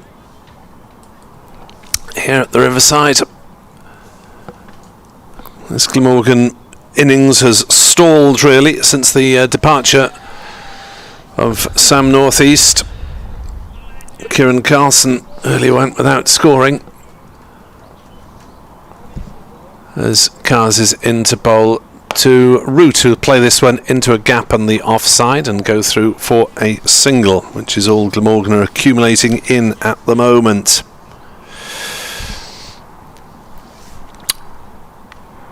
So just ticking along very quietly indeed. The Welsh side. Cook on strike on 10 of 41 deliveries.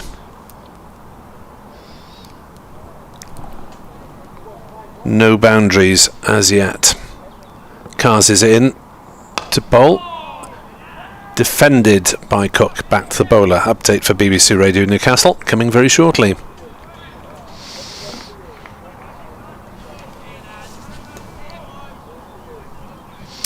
Update now.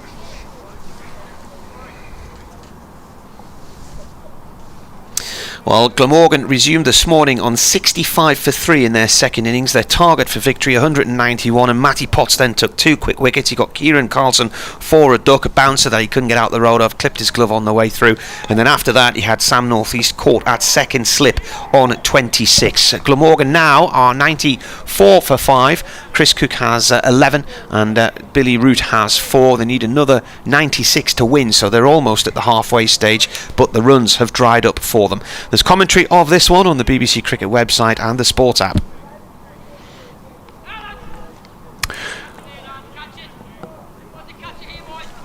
Cook taking a single down to fine leg.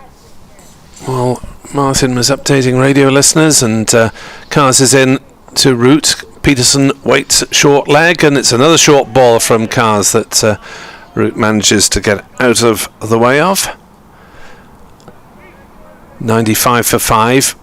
Cars is mixing it up rather better than in the first innings when he was expensive. Elsewhere in Division 2, Leicestershire are still heading for defeat against Sussex. Cars into bowl to Root, who pushes it on the onside. They'll think of a single. They get a single as Stokes came racing in but didn't have a shy at the stumps. Just a nervous little fraction of a second hesitation between the two batters there. Shall we go for it? All right. Safe it was in the end. 96 for 5. 95 to win, so they're over halfway, but they've lost half their wickets. Leicestershire 215 for 7, still 25 behind Sussex. Middlesex against Notts. Lords is where Durham are heading for Thursday, of course. Cars into bowl to Cook, works one down to fine leg, no, square leg in fact. Fine leg was looking for the ball but had lost it. Stokes retrieves it, and it's 2 runs. Looked from the way he played the shot that it was heading finer than that, but it went square of the wicket. Couple of runs, 98 for 5, 93 to win. Latest from Lords. How come they get to play two in a row at home then? Middlesex 112 for 3. They need another 404 runs to win. Sam Robson is still there on 87 not out. Max Holden is blocking for Britain at the other end. He's on 11 off 97 deliveries. So Luke Fletcher's bowled 14 overs, 2 for 9 there. Middlesex trying to block it out at Lords, as Notts press for a win. Rushworth round the wicket from the Lumley end to Root. Root defends. The ball runs up to mid-on. No run there. Middlesex top at the moment. Notts in third going into this one. Yorkshire following on with 2 for 1 after 3 balls. Whew.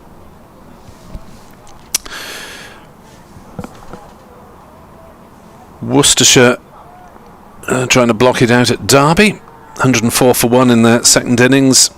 93 runs adrift.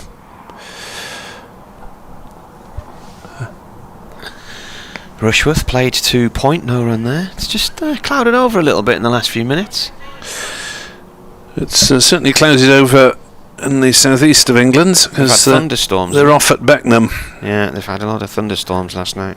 Which will come to the aid of Kent, who are 106 for 1, still 333 short of making Surrey bat again. The rain dance of Kent has worked.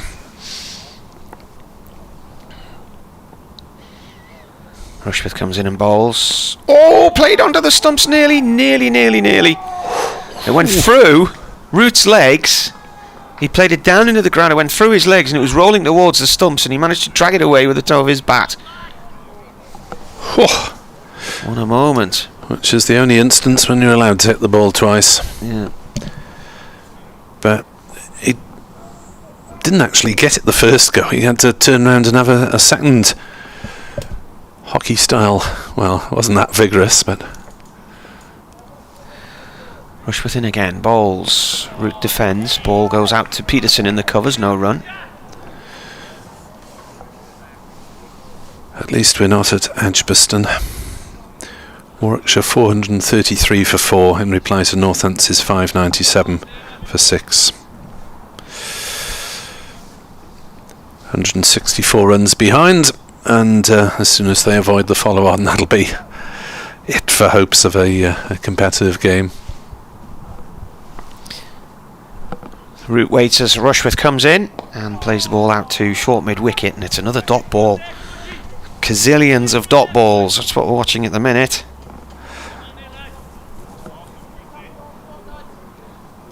We thought this match might be nearly over by lunchtime, but the fact that Durham have taken 2 early wickets has brought a great deal of caution. Rushworth's looking at his second maiden in a row here. And in the 2 previous overs before he came on, just a single in either. In he comes, bowls, and that, there we go, it's a run down towards third man. Spoke too soon. Root just running it down. 99 for 5, Glamorgan, 92 runs needed to win. And this is all proceeding agonisingly slowly, I imagine, for supporters of both sides. Could well be into mid-afternoon session at this rate by the time we get a resolution. Durham will be saying we can take 5 wickets more quickly than that. Cars, 0 for 26 into Root. Short ball, didn't deal with it hugely well. Looked as though he was going to pull it, but managed to get out of the road as it sailed just over his shoulder. We saw Potts get a bit of lift bowling from the Finkel end to dismiss Carlson, which really was a good ball that hit some portion of Carlson and went through to the keeper.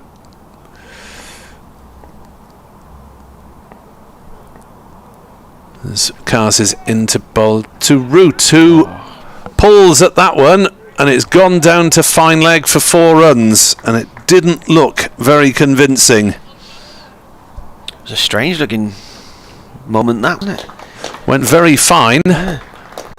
For a moment I thought he'd top edged it. 100 up for Glamorgan in the 38th over. So last 100 has taken the best part, the last 50 has taken the best part of 20 overs. 17.3 to 37.2. 2.5 runs and over. Cars to Root, who checks his drive, plays it back past the bowler to mid-on, fielded by Lees, no run. So Root has gone on to 10, with that his first boundary. Cook has not yet hit a boundary. Glamorgan this morning, if you're just joining us, has lost Carlson without scoring. North East for 26, both caught off Potts, who has 4 for 28. Ben Stokes has not yet bowled in the innings. Bryden Cars is bowling. It's another short ball. They're peeling for catch down the leg side, and it's given. Glamorgan are 103 for 6. Bryden Cars gets his first wicket of the game, and Durham are now favourites. Root caught Eckersley, bowled Cars for 10.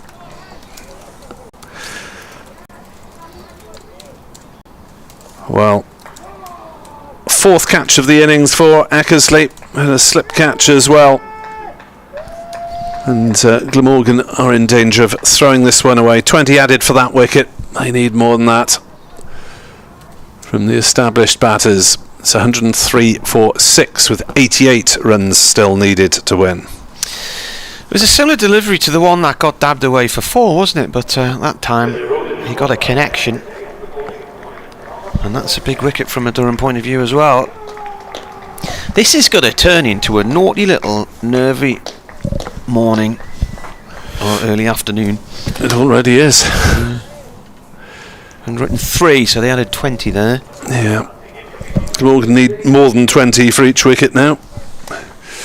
88, 4 wickets left. David Lloyd comes to the crease, not with a runner.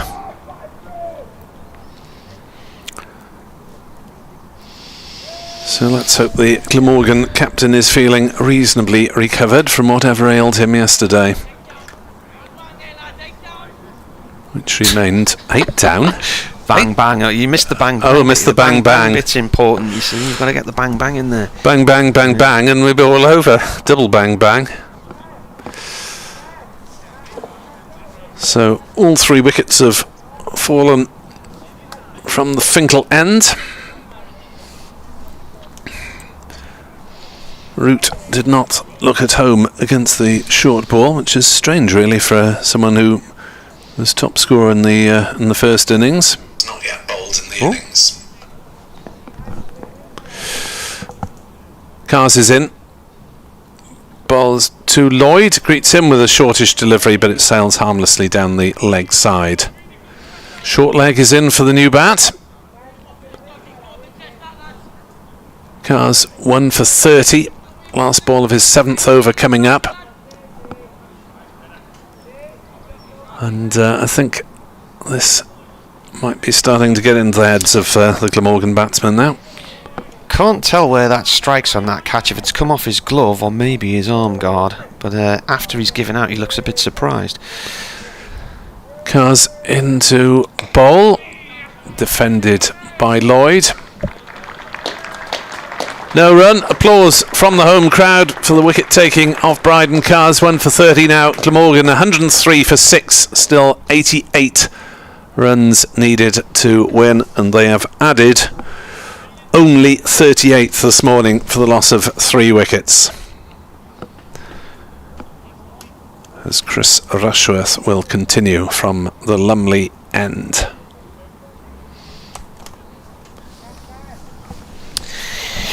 Anyway, what's going to give, eh? Back in to come Nisa, Van der Hoogten and Hogan.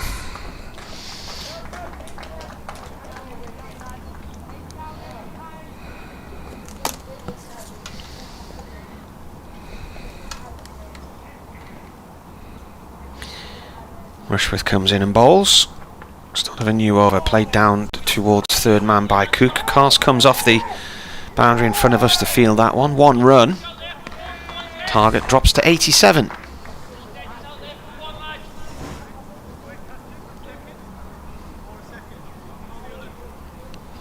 Ben Stokes trying to G his teammates up. Scott Borthwick quite verbal out there as well.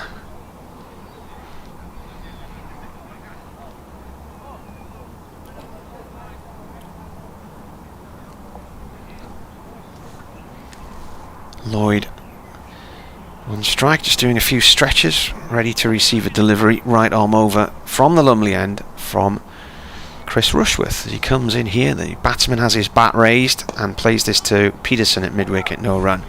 Goes along the floor. Applause from Borthwick and Stokes for that delivery.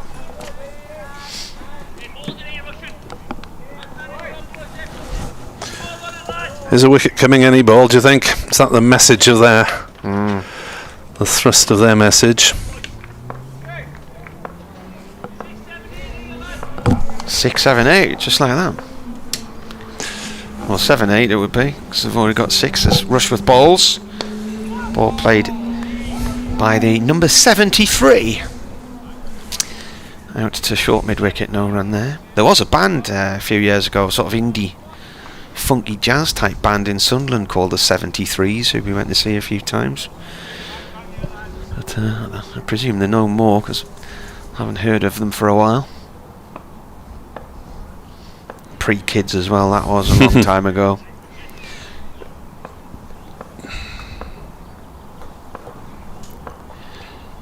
Lloyd furiously tapping his bat down under the ground there as Rushworth comes in and bowls. Oh, appeal for LBW. He's played across the line. No, says James Middlebrook. Let's have a look at this one again. Must have been a bit of inside edge there, I think, because otherwise that looked plumb. He was right in front of the stumps.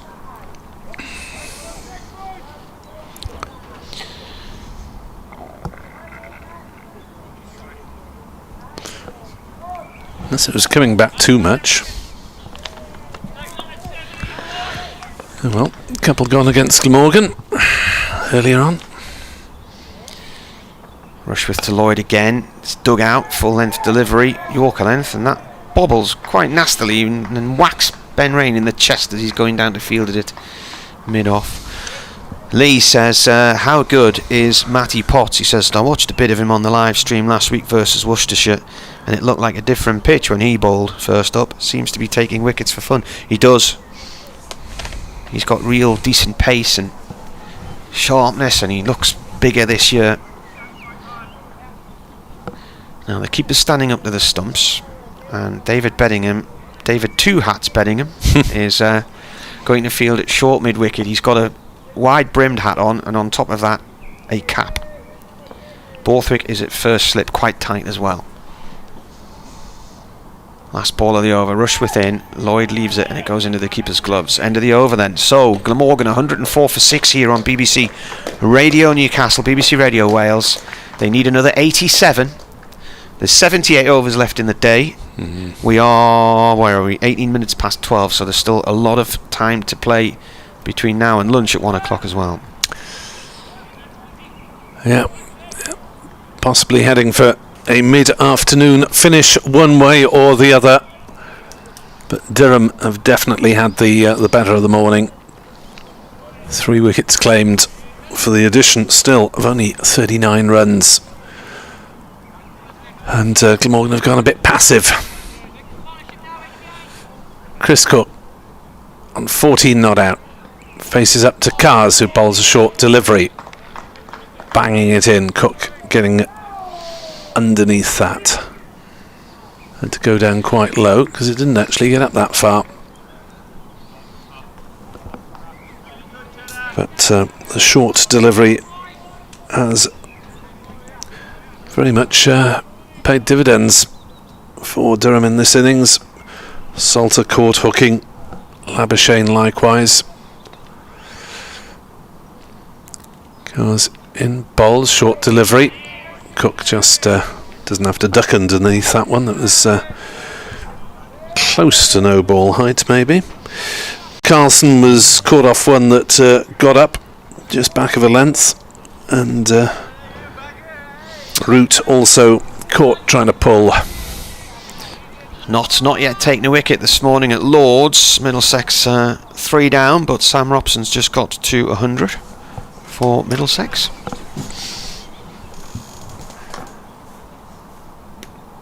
Next delivery is driven but not timed by Cook and fielded at mid-on, no run.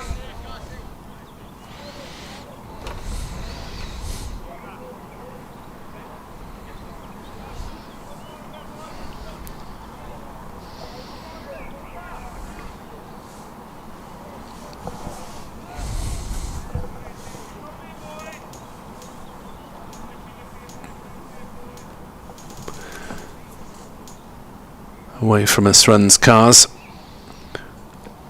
Bowls and Cook trying to turn it on the leg side. Is struck somewhere. Ball just he flicks it onto his thigh pad. Dribbled down in front of him as Keegan Peterson waits eagerly at short leg. 104 for 6. Morgan dressing room. Don't like to think of the state of it at the moment. Cars is in to bowl and Cook drops it down past short leg. Peterson scampers back and they don't decide the risk the single. 104 for 6.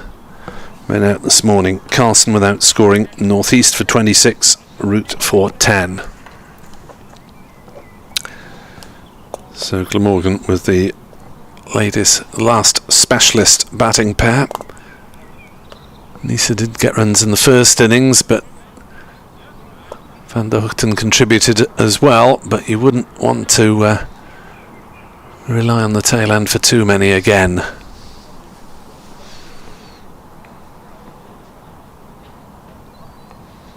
Next delivery is dug out by Chris Cook. That was a good variation from Cars, having peppered him with balls back of a length. Then pitches one up that Cook did well to dig out. Another maiden over goes on the board. 104 for 6. Glamorgan still need 87 to win. Where are these runs coming from? Under pressure. Well, if you're listening at home or wherever you are, hope you're having a pleasant Sunday.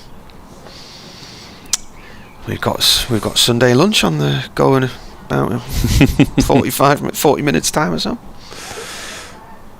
I wonder if there's any Yorkshires with it.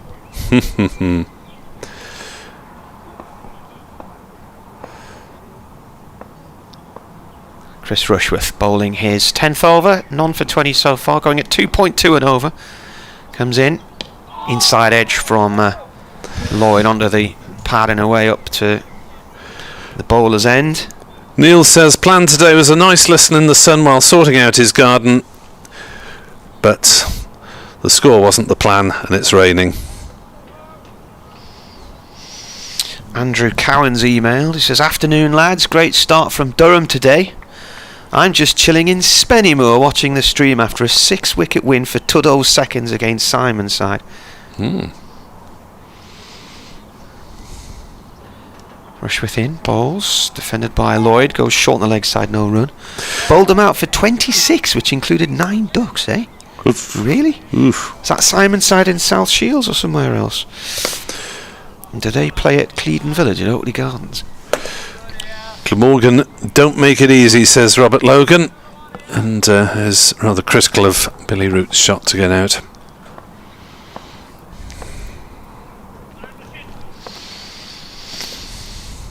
Rushworth to Lloyd. Keeper standing up again.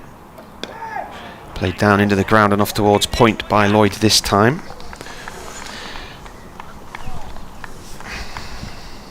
So the batting to come, Nisa, Van der Hoogten, Hogan. They would have hoped to be putting their feet up today. Nisa and Hogan having taken a fair chunk of the bowling between them in this match. Nisa also contributed 62 with the bat.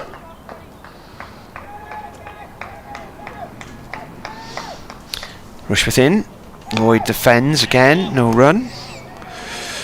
Marty Cricket or Nick Webb 2017. If you want to tweet us, we're cricket@yahoo.co.uk. If you would like to email with some thoughts of more than 280 characters, but preferably not too many more. 104 for 6.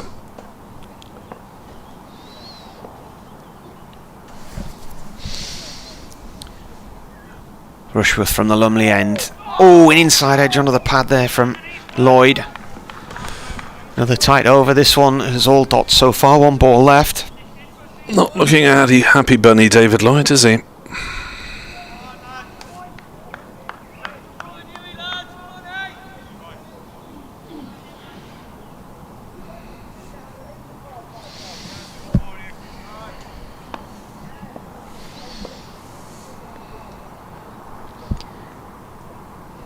Rushworth in.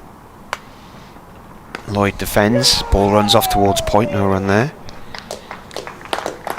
That is the end of the over. A maiden from Rushworth. And the pressure remains.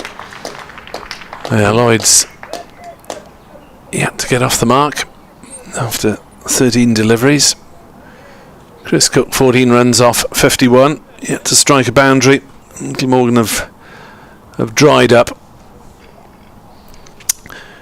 Middlesex are still 3 down at Lords against Nottinghamshire, so they've got a sniff of batting out the day, you would have thought. Robson's just got his century.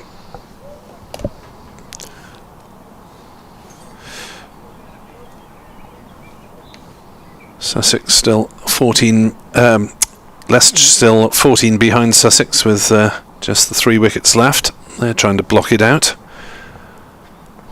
As Potts is back into the attack, and that's turned through the offside. There'll be a couple of runs. Will it run away for 4? Peterson's in pursuit. Scrambles it back just inside the boundary, and they'll go through for well done. 3. One Like saved. Run out of space there. One saved by Peterson as he went flying into the ropes. Just about managed to stop contact with the ball. Just flicked it back. If he'd held on to it, he'd have been over the ropes. 107 for 6. Lloyd on strike, trying to turn on the leg side, hits him on the thigh pad, bounces back to Matty Potts, who's in his second spell rather of the morning, having opened up, and no Ben Stokes for the ball as yet. Well, that's because he's had his allocation for the match, or whether they don't feel a new bowler would be a great way to go at this point, as Lloyd defends ball number 15, scoreless, 2 mid on.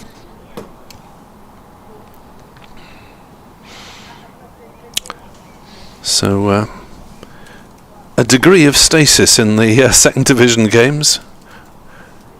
Mostly it's a question of sides playing for a draw, as are Worcestershire, 1 down in their second innings, 73 behind at Derby. Potts in to bowl, appeal for LBW, out. 5er. This 4th 5er of the season. And it's Lloyd who's gone for a 16 ball duck, I think. 5 wicket bags, says the board. Glamorgan 107 for 7 and on the slide. Potts 5 for 31. Well, feeling out of sorts this weekend, David Lloyd. Glamorgan batsman coming in at number 8 and looking slightly out of sorts as well. Well, could this be all over by lunchtime? Anyway, Glamorgan will be really disappointed if they lose this one, having played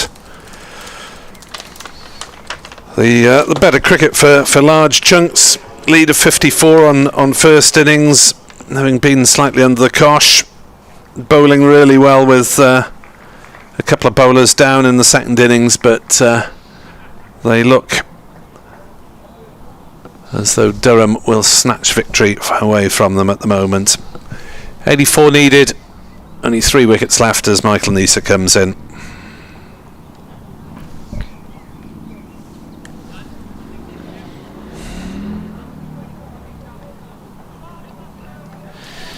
Well, if Durham pull this off, this is going to be quite a win, given they've been behind in the game virtually all the way through.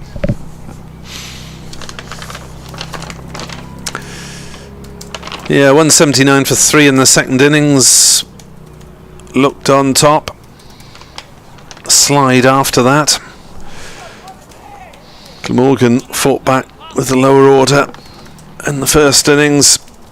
Last 3 put on 202, somewhat improbably. Only 84 needed now, but that seems a long, long, long way away.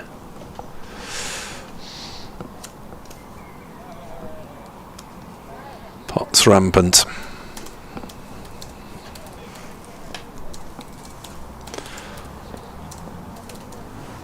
And he comes to bowl to Michael Nisa, down leg side, spilled by the keeper. They decide not to risk a bye. Eckersley didn't take it, might have glanced off the pad. And at the start of play, things like that were going for 4 off the pads, but now Durham are on top. Glamorgan 107 for 7. 3 wickets looks a lot more attainable than 84 runs for Glamorgan.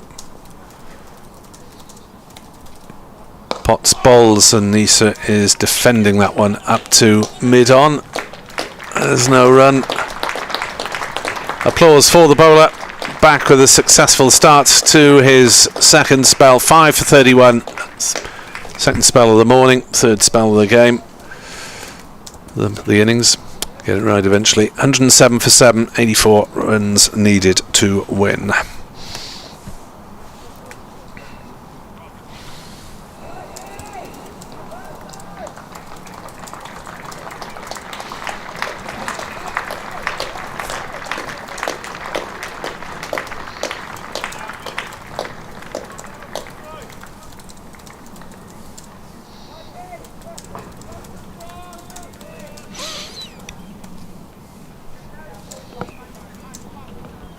And Rushworth come to the party.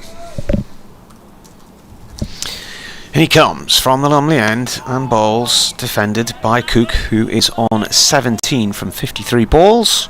84 needed to win. I'm going to switch ears. You do wonder whether Glamorgan have got stuck and whether they actually need to switch tactics to have a better chance of winning this match. His defending hasn't worked. Rushworth to Cook. It's played down towards third man for 1. Cars is there.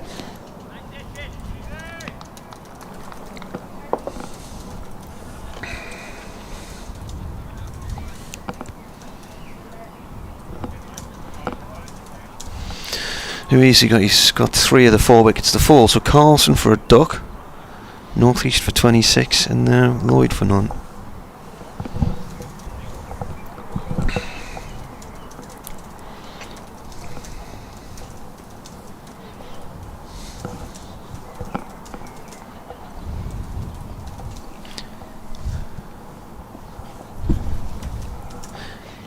Rushworth bowls to Nisa, down towards third man, 1 run. Again, Cars is called in.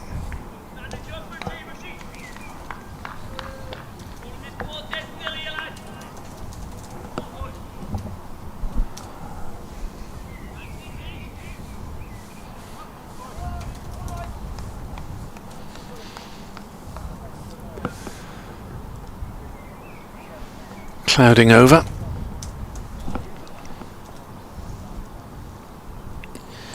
Rushworth bowls. This is played off towards short extra cover, no run there. Little blue sky overhead now. Shouldn't really affect the playing conditions too much. It's not low enough to produce any swing.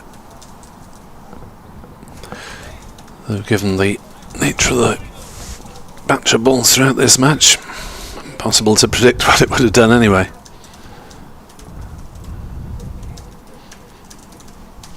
Rushworth balls, driven up towards mid-off, no run there as it goes to rain.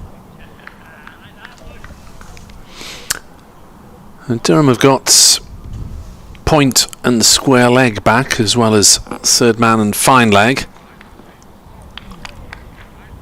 Players fairly close in front of the bat at mid-wicket in a shortish cover. I wonder if they're willing to give Cook the odd single and bowl at the lower order now. Rushworth, this is defended by Cook, up on his toes. That is the end of the over. It's not, is it? No, the scoreboard's a delivery behind.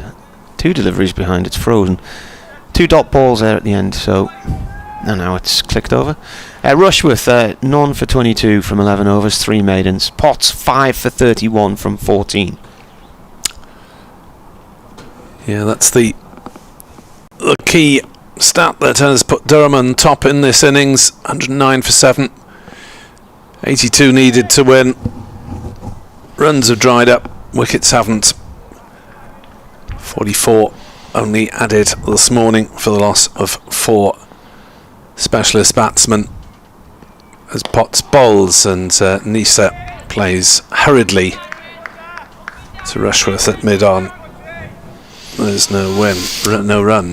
Michael Ventris has emailed. He says, "Hi Martin, we were there the first 3 days and thought it would be over just after lunch, but once again the lads have proved me wrong. Got my fingers crossed," says Mike. I said in my preview to the play yesterday, the only way I could see this game ending in a win. As Potts is in to bowl and Nisa flicks it off his legs down towards fine leg and will get off the mark. In fact, they've taken 2 runs because of a misfield in the deep. Looked like only 1, but he moves from 1 to 3 in Glamorgan to Nelson. 111 for 7. 80 runs are needed for victory. Yeah, in that preview I said yesterday morning, the only way I could see a win for either side was if Durham were able to bat out most of yesterday to build a sufficient score, because the runs were coming quickly and it was going to take a day. They'd have to have enough runs on the board. Next delivery defended by Nisa to Rushworth at mid-on, no run. To give themselves a chance of defending a total, and they would probably need a full day in which to try and bowl Glamorgan out, given that they haven't bowled a team out twice yet this season. But from yesterday afternoon, just after lunch, it's suddenly gone at a rate of knots, this match, hasn't it? Yep. Durham 179 for 3. Suddenly 7 wickets for 65 runs, all out. 3 down last night at the close of play, Glamorgan. 4 more today. Potts into Nisa's short ball, sails harmlessly past off stump. They had 21 overs to bat out last night. Yeah, and in retrospect, just how key was that Labuschagne dismissal for the morale silly in the shot. dressing room. I said on air at the time, why play a shot like that with a ball to go in the day? Trying to hook a bowler down the leg side and just let it go. Well, he's the sort who's going to take the bowlers on at most opportunities, isn't he? Potts bowls and Nisa turns on the leg side for a single. Ben Bonney says, can the Metronomes have a shout out playing their first match on August the 1st in aid of raising awareness and funds for autism? The Metronomes charity side, newly formed, at the Metronomes CC, if you want to follow what they're up to. Steve Moore is a Welsh Lutonian. This is the kind of stress I could do without, with a playoff semi-final coming up and a World Cup playoff final on the mind already, 5th of June.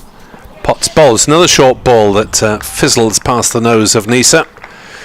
2 runs off the over, 111 for 7, 80 runs needed to win. Steve Moore says, a victory tomorrow and I'll have 2 tickets to the T20 match against Middlesex at Radlett. I bought as a present for my dad when Luton was 16th. That will need a new home. There we are. Could you imagine Luton in the Premier League? You look at the likes of, I mean, Sheffield United have been there recently, but Nottingham Forest and Huddersfield, aren't they? How are any of those going to stay in the Premier League with the money they'd need to spend? I mean, Luton Town were top flight years ago, back in the early 90s. I think before the Premier League got going, they were relegated. And Oldham Athletic were in the Premier League in the early years as Rain returns to replace Rushworth from the Lumley end. First ball is bowled to Cook, no run. And what happened? They were all at the top of the top flight, Luton and Oldham, but for years they benefited from the original plastic pitches, which had just ridiculous bounce in them. And then when they were told to dig them up by the FA, that was when they started sliding down the leagues. And then a few weeks ago, Oldham became the first team to go out of the league who had been involved in the Premier League. So they're the first team to do it since 1992. In comes Rain again. This is defended by Cook. No run, goes up to mid-off. John Hughes says, disappointing though this morning's been from a Glamorgan perspective, Matty Potts looks every inch a test bowler in the making. Well, Swansea City had a little spell in the Premier League without necessarily spending the world. Cardiff City didn't prosper in the top flight. Defended by Cook, no run there.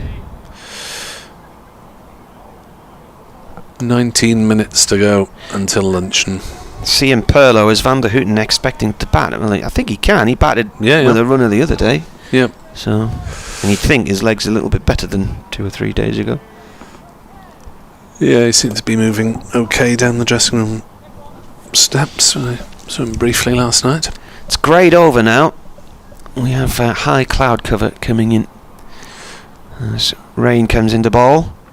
Cook plays the ball back up towards the bowler's end. It's another dot ball, and 80 are still needed to win. There's been 4 dot balls in this over. His first one back after bowling a spell earlier this morning. Had to finish off his over from last night. He still had 1 ball left of that after getting Labuschagne out at the end of the day's play.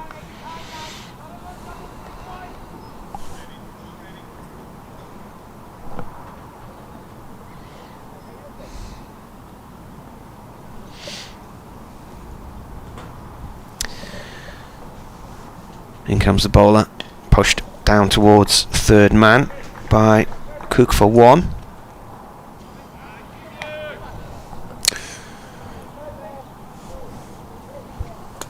Well, Cook's deciding that patience is the way to go, which is okay for a top order batter. He'd probably bat higher than 6 if it weren't for his keeping duties, but can Neser and Van der Houten stay with him long enough and contribute themselves? Rain again. Played by Neser out into the covers. It bounces out and into the hands of Lees, and that's the end of the over. What's Tom the bookie saying here? Pretty sure Matty Potts could knit you a sweater and then cook your dinner just with a cricket ball in his hand.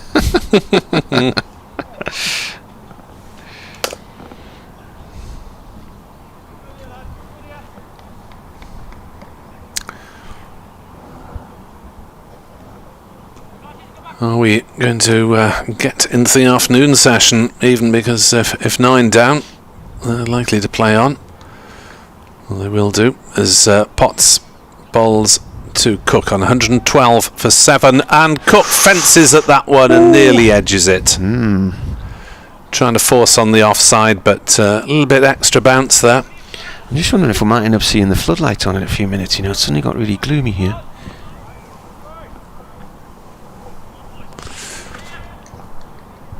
Cloud's fairly high at the moment.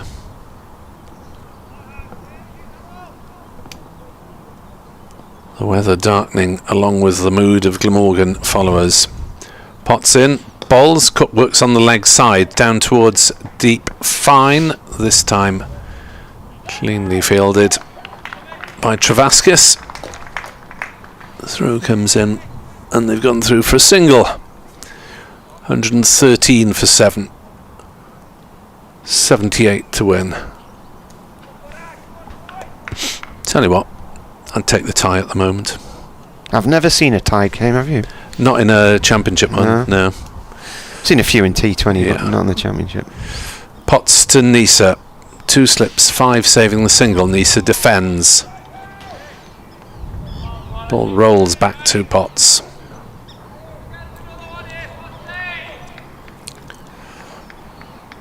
T20 beginning for both these counties.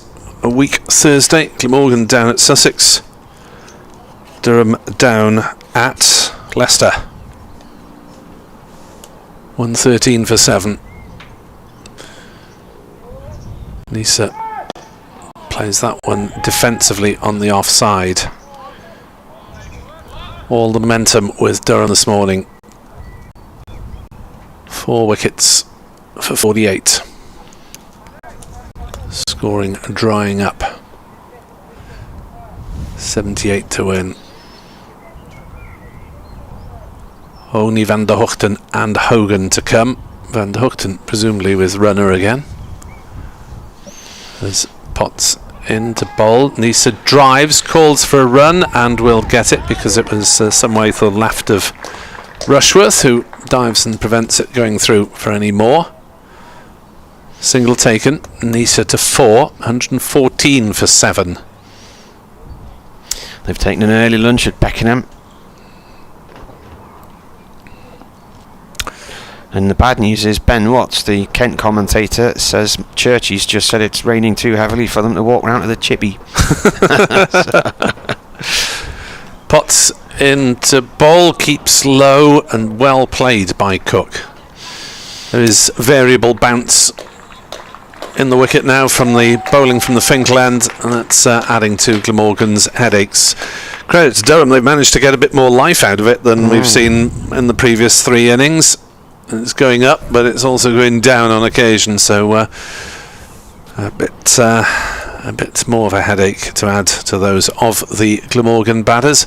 114 for 7, 77 runs needed to win, 3 wickets for Durham.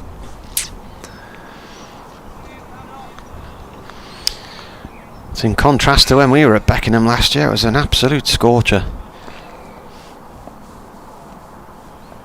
Ben Rain from the Lumley end, bowling here to Nisa, who drives at that one, and out through the covers it goes. Travaskis goes after it, and there's a 12th man. Is he on for Sean Dixon? I haven't noticed Dixon this morning, and it's not any of the bowlers, so he's been out there most of the morning, hasn't he? Dixon's been mainly out in the deep during the course of the match, hasn't he? Rain bowls, turned by Cook late through the leg side. Beddingham's chasing it from short mid-wicket to deep mid-wicket. 1 run. They weren't going to run there for some reason. No, that was one of those when if you were watching a teammate from the sideline shout, "Go on, there's an easy one there." So I was having to shout to the girls the other day when they were playing in a match, "Run!"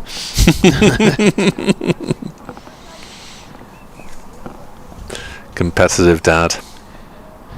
No, I don't think they know when they can run and when they can't. Rain it up, just give it up. Got to the crease and then knocked it on the head. Decided his delivery rhythm wasn't where it should be.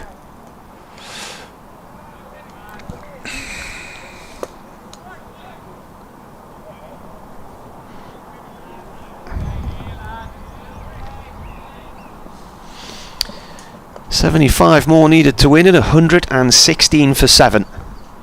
Rain comes in and bowls, turned by Nisa off towards square leg for 1 run. Now the ball is nearly 50 overs in, aren't we? 46 and a half overs, and this has generally been the period this year where Durham have fallen away with their threat with the ball. That sort of 50 over mark. Well, that's what has happened in games this year. It's just, you got 2 commentators trying to talk down their side's chances at the moment. I'm just trying to think of all the different permutations today, really. Rain bowls, and Cook defends. Ball runs back up to mid-off. And he's collected up there by Benjamin Stokes. Cockermouth's Ben Stokes, as he's always described on Radio Cumbria. And on Look North the other night, Cumbrian-born Ben Stokes, who plays for Durham, has become the England captain. Get all your local connections in if you can.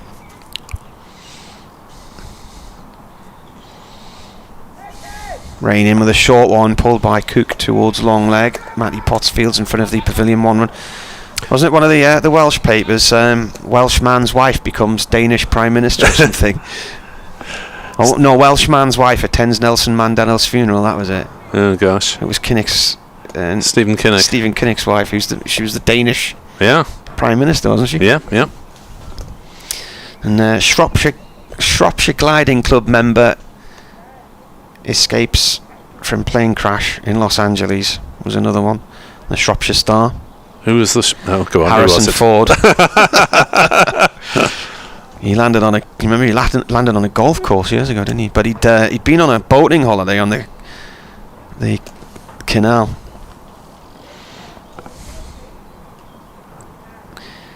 Two slips in now for Rain as he bowls to Nisa, and that's turned down the leg side. Potter's got some work to do to come around from long leg to cut it off, but he gets there. 2 runs. What's the canal in which goes over the Pontycilia viaduct? Llangollen. Llangollen Canal. Yeah, he'd been on a holiday on the Llangollen Canal and went and did a day's flying at Shropshire Gliding Club, so they made him an honorary member. 2 runs there then at the end of that over, so 120 for 7, 71 needed. Durham need 3 wickets. Who's going to get over the line first? BBC Radio Newcastle with you and BBC Radio Wales. Martin Emerson and Nick Webb. It was a lovely sunny morning earlier, but we've got a lot of high clouds sitting right above us now. There's not a breath of wind, so it's probably going to sit there for some time. Cast to continue. Here comes Cars to bowl. Short ball. Bowled a lot of those. Cars and Potts taking care of the attack from this Finkel end between them in the course of the morning. And you wonder if Stokes is actually going to get the bowl. And I don't think Scott Borthwick's going to worry too much about losing a point or two to the over 8, which at the moment stands at -3. 120 for 7, 71 needed to win, as that's down leg side. Cook tries to help on its way. Eckersley makes a good diving stop. Take to his left. Yep. Blue skies, they're just about 10%. It was lovely coming into the ground this morning, but the computer says 17 degrees and sunny, but that's not right, is it? Feels as though temperature's gone down a couple of degrees during the course of the morning. Cass is in to bowl to Cook, who's beaten by that one. Appeal for caught behind, he's out. Glamorgan lose their last specialist batsman. Chris Cook's gone for 22. Glamorgan 120 for 8. And that could be that. Just had a little nudge at it, didn't he? He was out there for some time. 71 balls. 5th catch for Eckersley. Yeah, I was just about to say, how many catches for Eckersley? His 5th. 2nd wicket for Cars. 120 for 8. 71 to win. Not quite start the Cars time. Might be a little bit of a dressing room inquiry into this one from Glamorgan. Not the ideal way to end this block of fixtures before they have 10 days off going into the T20.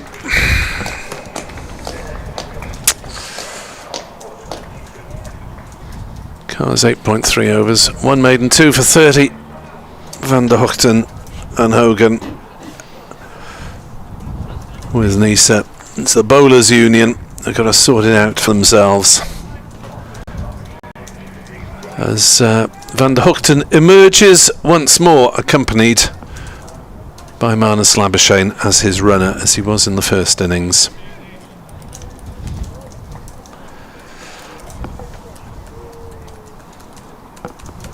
So,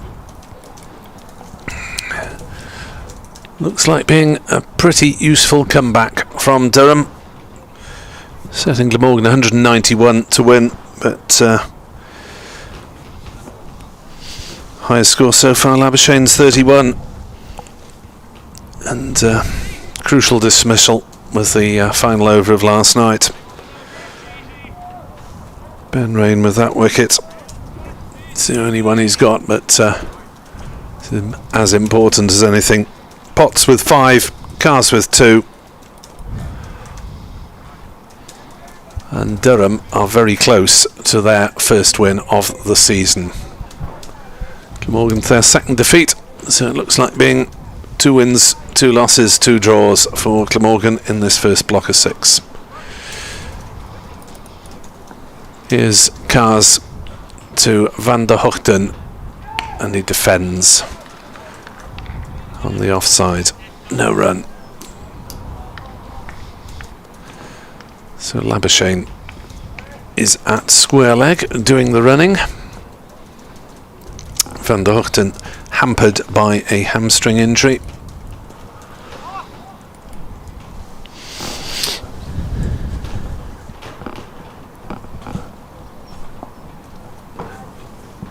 Cars turns, races away, bowls to Van der Hoogten. Short ball, ducks underneath it. He certainly got through his 2 permitted short balls in each over as Bryden Cars. As has Matty Potts as well. Flogging a bit of life out of this pitch.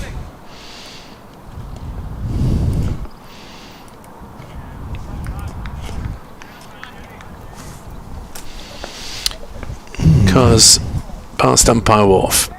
In bowls, this squirts off something towards square leg. They'll go through for a single. Was there bat? Yes, there was. Van der Hoogten is off the mark. 121 for 8.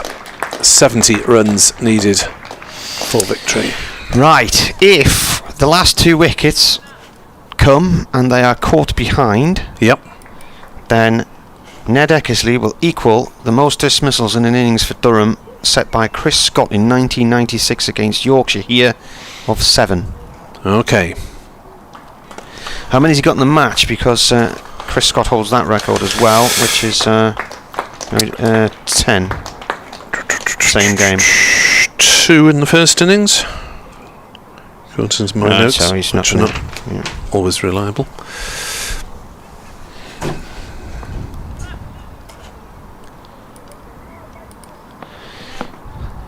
Rain coming in to bowl to Van der Hoogten.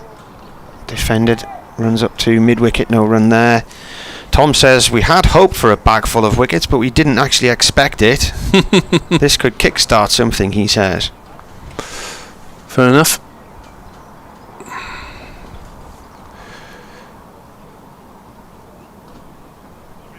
Morgan Barrel says he's enjoying our coverage while sat in a cold score box at St Fagans ahead of today's National Club Championship match with Bedminster. Oh, Rain, that's left alone outside the off stump, and Andy Gorvin can't get down there to help them out today, can he? That delivery from Cars for that last wicket was a corker because it angled right in towards off stump quite late, and Cook really had to try and play it. He had no option in the end and just nibbled it behind.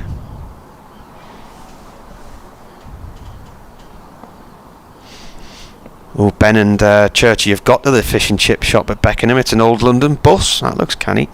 Rain in, defended.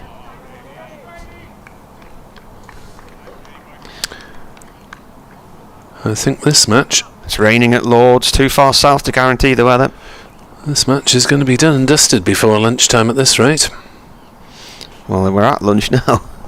Are we? Yeah, it's 1 o'clock. Thank you. Shall I turn your microphone off? I've never seen him move so quickly. Rain. 121 for 8, the score. Defended by Van der Hutten, who has 1. He did get 6, what did he get? 38 in the first innings, didn't he? 38 not out, and Nisa at the other end made 62.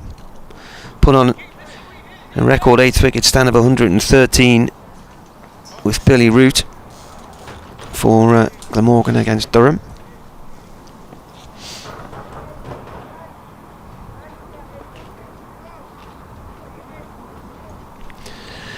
Rain in, Van der Hutten drives the ball out into the covers, no run there. Mervyn says, how could Durham bowl so badly in the first innings and bowl like this today? Yeah, where's this performance been for the last few weeks? Bernard says, I know what Durham have been doing wrong.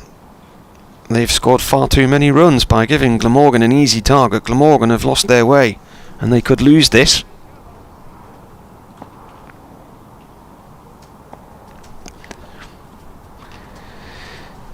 In comes the bowler, short one, hooked away by Van der Hutten, straight out through deep mid-wicket for 4. So that takes the target for victory down to 66. But that is also lunch.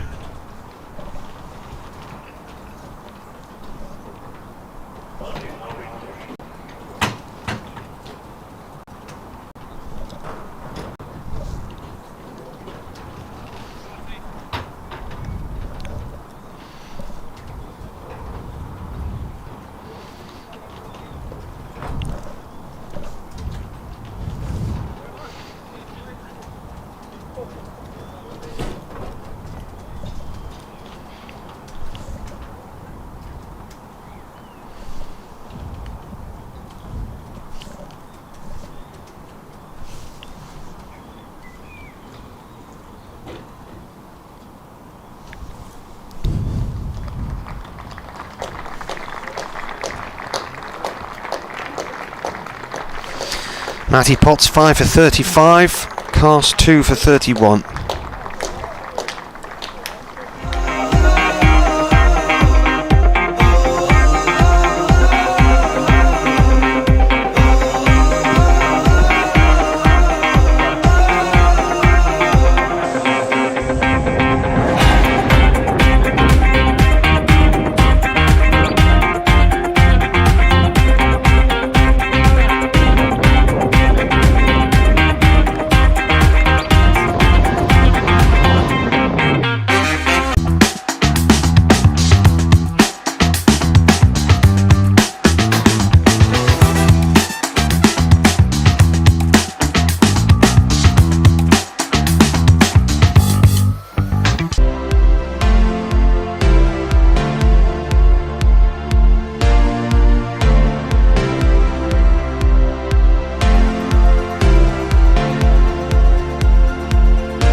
We've always been good at designing niche products for consumers. So our thinking was, if we can use the same design skills on products which have got more volume, we'll be more successful. The big issue was the plan to do it. We set a figure of a capacity to make 250,000 pieces a year. That's an ambitious target, that's our figure. So we then worked with the machinery designers to make the washing machines. Number one in this product, it's got to be reliable. A washing machine has a lot of hard work to do, and it's a very important part of most households. So reliability was a big issue. I think any new product, we've got to learn about it, and that's important. We've got to learn about it so we understand it inside out. And that's taken longer than we expected, but we've taken our time to make sure that it's right. There's a big appetite for buying British products, and rightly so. But we can't rely on that. We've got to make a product that competes with all the imports. And of course, remember, we've got our core business here of making domestic dehumidifiers and bottled water coolers and industrial dehumidifiers. So that takes our time, and we don't want to get this wrong.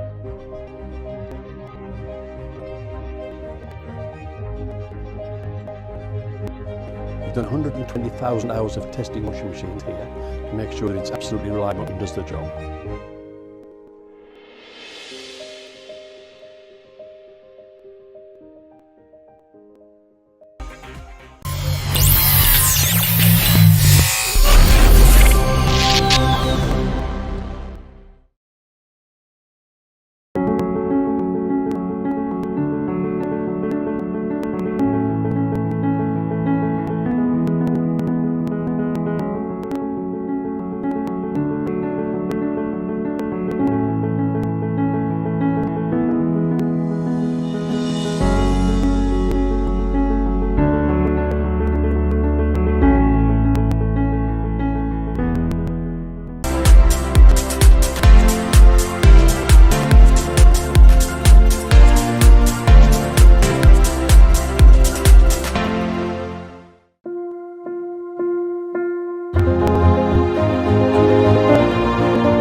We've always been good at designing niche products for consumers. So our thinking was, if we can use the same design skills on products which have got more volume, we'll be more successful. The big issue was the plan to do it. We set a figure of capacity like 250,000 pieces a year. That's an ambitious target, that's our figure. So we then worked with the machinery designers to make the washing machines. Number one in this product, it's got to be reliable. A washing machine has a lot of hard work to do, and it's a very important part of most households. So reliability was a big issue.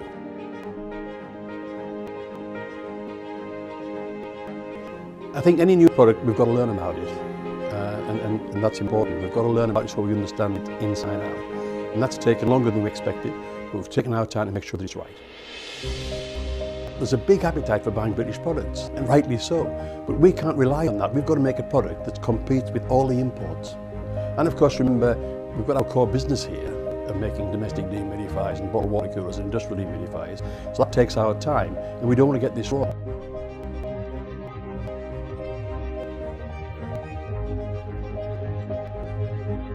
We've done 120,000 hours of testing washing machines here to make sure that it's absolutely reliable and does the job.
Yes, spotter!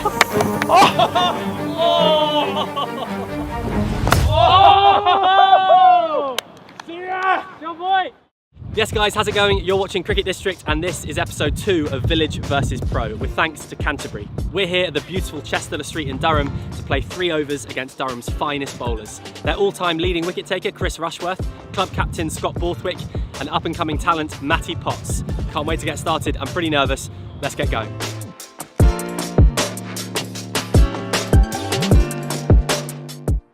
Scott, can I have middle please?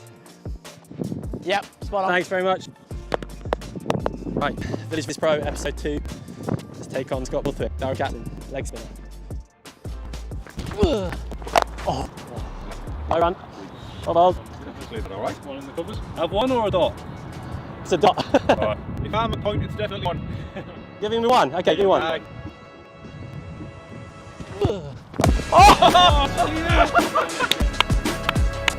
Hey, well, you're not watching no one, Russia, you can't. Favourite shot? That's a hell of a shot. That's a full toss.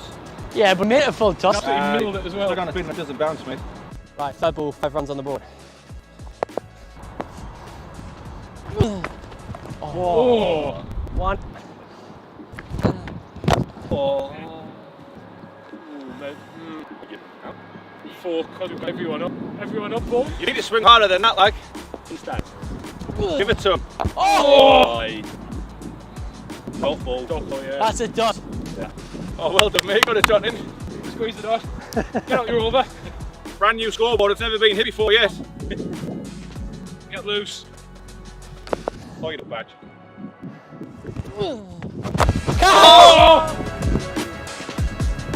Oh, toe. That's out. Oh, failures. Good. Yeah, well played. Thanks very much. Very well played. Great reverse wave shot that. Came with the screws that as well, didn't it? Not too bad. It's got it on full toss, beauty. What have I got next? Now you've got Matthew Potts, opening bowler, quite quick. Open your eyes, watch the ball. Okay. Yeah, stay relaxed. Good luck, eh? First over, what start? First over, that was alright. I towed that last one, I'm disappointed because actually I got to it on the full, but I think we might have to give it out for that one. yeah, I think it's probably caught me wicket, it was a horrible hoik. But yeah, really enjoyed it, Borthwick, great lad. Now the pace battle begins. This lad is rapid, he just told me he bowls 86 miles an hour, but on a good day with wind he's bowling 90. Fingers crossed. Right, that's one. Take it. Oi. Oh. Mate. Sharp. It's a rocker. Get past that pot. I know, yeah. Oh my god, that is so big.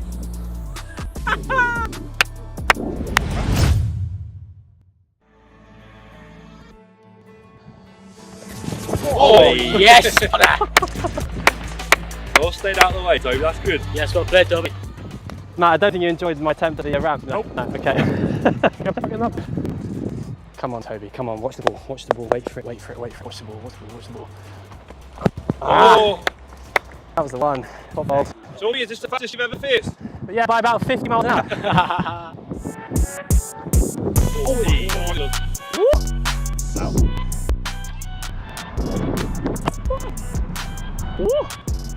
I'm alright. Don't rub it. Still there, mate, you're still there. Just rub him up a little bit now. Right, last ball against Matty Potts. I have survived over. Still very nervous, last ball. Oh! Hey, well love played, that. Toby. Hey, have some of that. Good start, Toby. That's 6. Right, survived an over from Matty Potts. Now it's time for Durham's greatest ever wicket taker, Chris Rushworth. Always wanted to face him. Let's give it a go. Oh! Get a slip in, Mushy. Go for 4, go for 4, go for 4, go for 4. Yes. Hey, Mush. Gully, surely. No, cold hand in the slips this time of year. 14 for 1. It's a very generous scoring, but I'll take it. Oh! Yeah. Mushy might not take hand like that. Like a bumper in here. Maybe. Just keep him on his toes. Ooh. Slow run. Not more. Oh! I think it might be a different player if it's a newer ball. First off ball. Okay, good to go. 2 balls left from Chris Rushworth. I've only got out once to these boys. This might be the time. Come on, watch the ball, watch the ball. Oh! That's is quite a good delivery from the Durham legend. Right, last ball from Chris Rushworth. Come on, Toby, got to hit 6. Oh!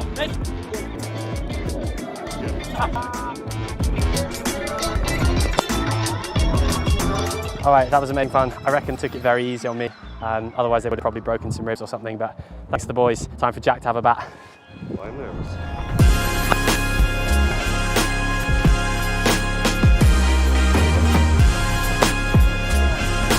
I'm not even going to have a guard, it's that village. Oi! What are you giving that? You did it. No. That's close, I reckon. Oh. We'll put it in slow motion now.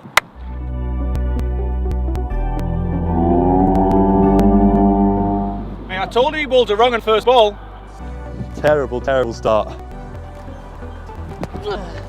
Oh! 45. Yeah, it's gone past 45. Has it gone for? Nah, 2. Give him 2 for that. 2, yeah. Oh, what ball? What ball, Play, Jack. Feels really quick.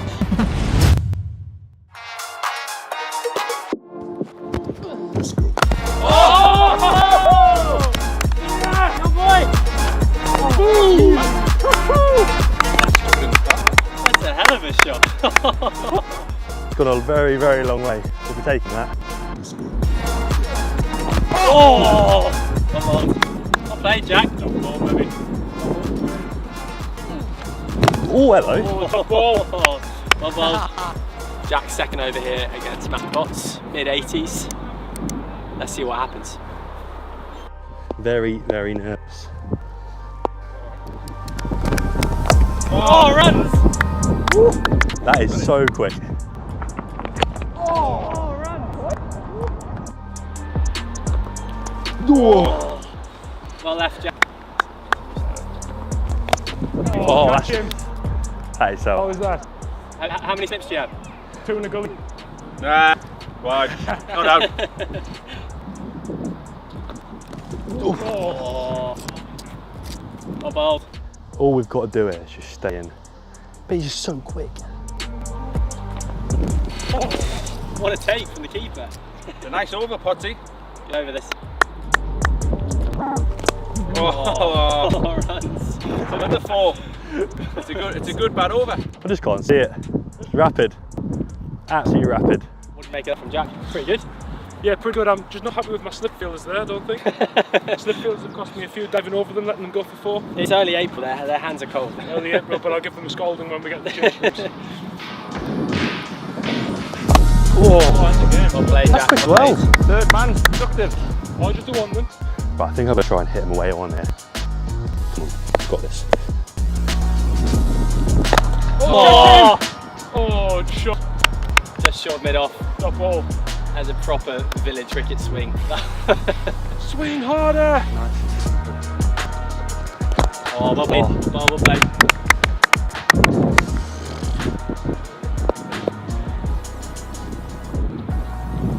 Well played. Oh! How was that missed? Last ball at Village versus Pro. With thanks to Canterbury at Durham. Chris Rushworth, County Championship legend, bowling at village cricketer Jack Meacher. Last ball. Last one, nowhere near as many runs as Tony. He did incredibly well, but just, I want these stumps intact, actually. I want these stumps intact, actually. Oh! Little stump out ground. That is a beauty from Rushworth. Thank you very much for that. I enjoyed it a lot.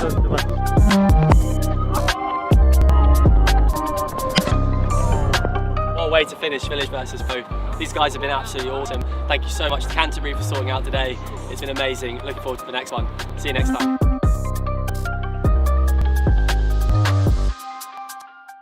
Hey, I'm Chris Hughes and I'm here in the beautiful Northeast in a place I absolutely adore. And today I'm with Virtue Motors and I'm going to be joined by 6 first-rate athletes at the very top of their game and I'm going to be putting them through their paces. So let's see what today's got in store. So this is where we're going to be putting our 6 athletes to test. The Beacon Elite, home of Sunderland AFC's Foundation Elite charity. It's an amazing complex, so let's go show you around. For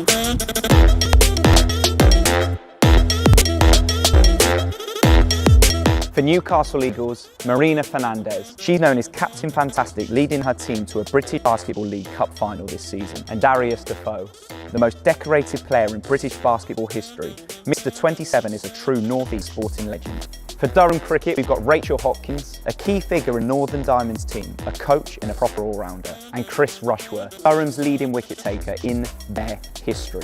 This guy knows how to perform at the highest level. And for Sunderland, we've got Patrick Roberts, one of the most exciting Sunderland signings this season, and Jay Defoe. This guy needs no introduction, a proper true Sunderland and England legend, part of the Premier League's 100 Club.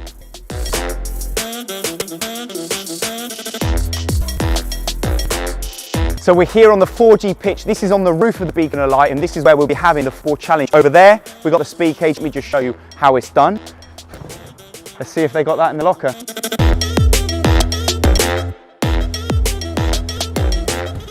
Oh, 43, that's not bad. That's a good strike as well. Yes, 47. Oh, 42. Yes, 51, now we're talking. Nice. Technique.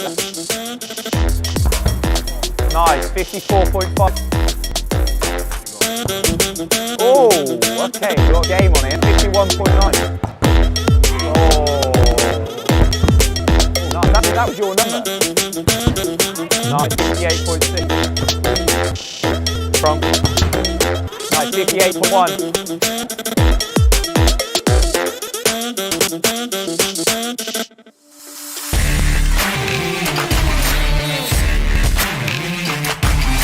So the cricket challenge is up next. It's very simple. The ball will be fed out and the players have to retrieve the ball from each of the 3 stations and aim to hit the wickets with the ball. If they do that correctly, the team who hits it the most times will win the challenge.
So they're all warming up in the background. You can see them behind me. We're going to be throwing 3 free throws each and 3 3-pointers. Let's see who comes out on top.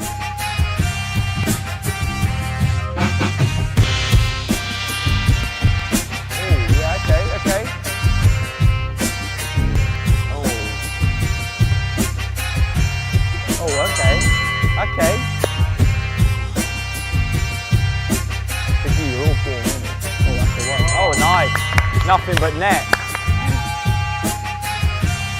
Oh, one. Look at that. Okay, nice. Behind the arc, you can actually choose anywhere from behind the arc. If you feel a bit more comfortable from the side, which for me personally, being a profound 3-point shooter, I like to take it from the edge there.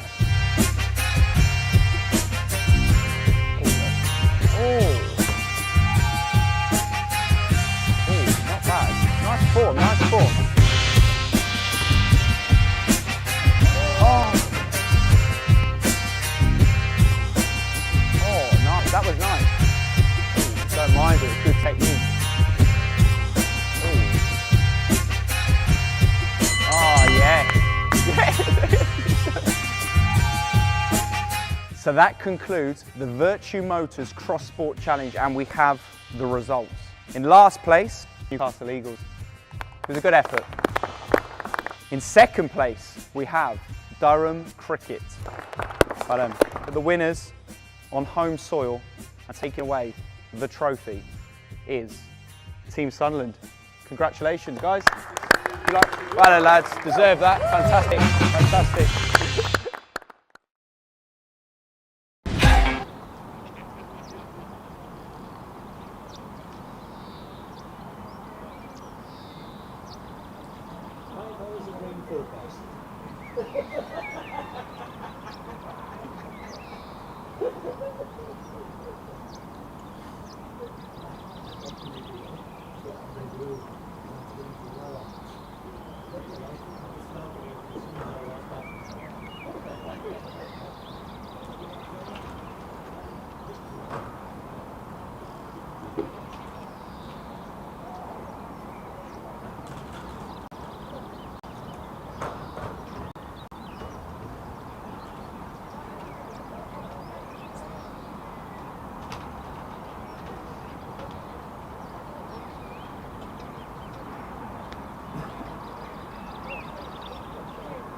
Welcome back to Chesley Street for the afternoon session here on day 4 of Durham against Glamorgan. The 3 batsmen are walking out to resume the Glamorgan second innings. They're 125 for 8. Nisa has 8. Van der Houten, who is batting with a runner, has 5. So 8 down. There's still 68 overs left in the match if needed, but only 66 runs are needed for Glamorgan. 2 wickets for a Durham victory. And a reminder that Nisa and Van der Houten, Nisa got 62 in the first innings and Van der Houten 38 not out, so they're not mugs. They know how to hold a cricket bat, and this is not over by any stretch of the imagination. As Potts starts the afternoon session, bowling here from the Finkel end. Have you finished your lunch, Nick? No. I've just done battle with a Yorkshire pudding. All right, is the pudding winning? It took some cutting up with a little wooden knife. No, my lunch. I'm not complaining, but it was a bit late. Yeah. Well, you finish your lunch, and I'll take us through these first few overs as Potts comes in and bowls, and that's gone off down towards long leg for 1 from the bat of Nisa, who moves on to 9. So 65 to win now.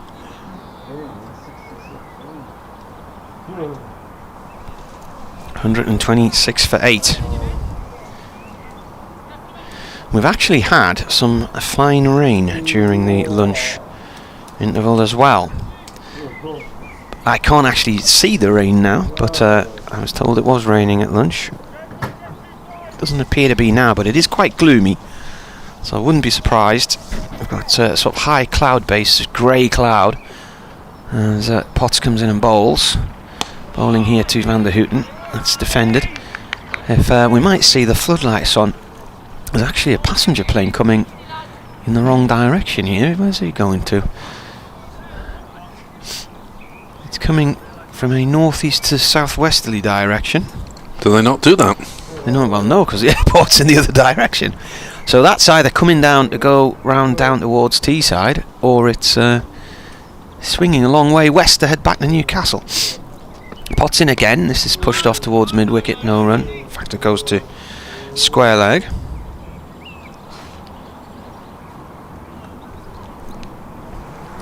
Lost sight of it now.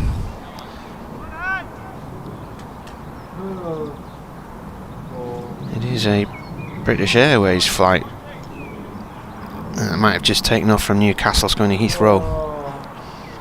So yeah, that would be... they've taken off and gone out over the sea and then angled back round to head down the west. Now, is this a ball issue? Is this a light issue? It's another ball. Umpire's trying to put this latest ball through the ring, and it's not going to fit, so... 9th change? 9th ball change, so when was the last one? Where was 30 it? 30 overs, was it? 30.2 overs, so this one has lasted...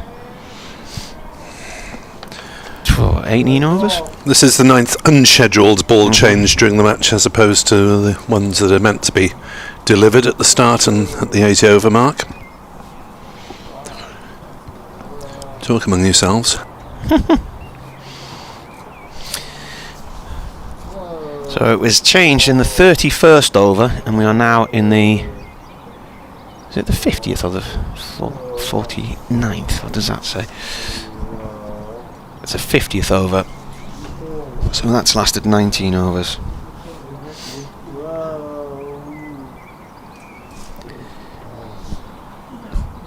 126 for 8.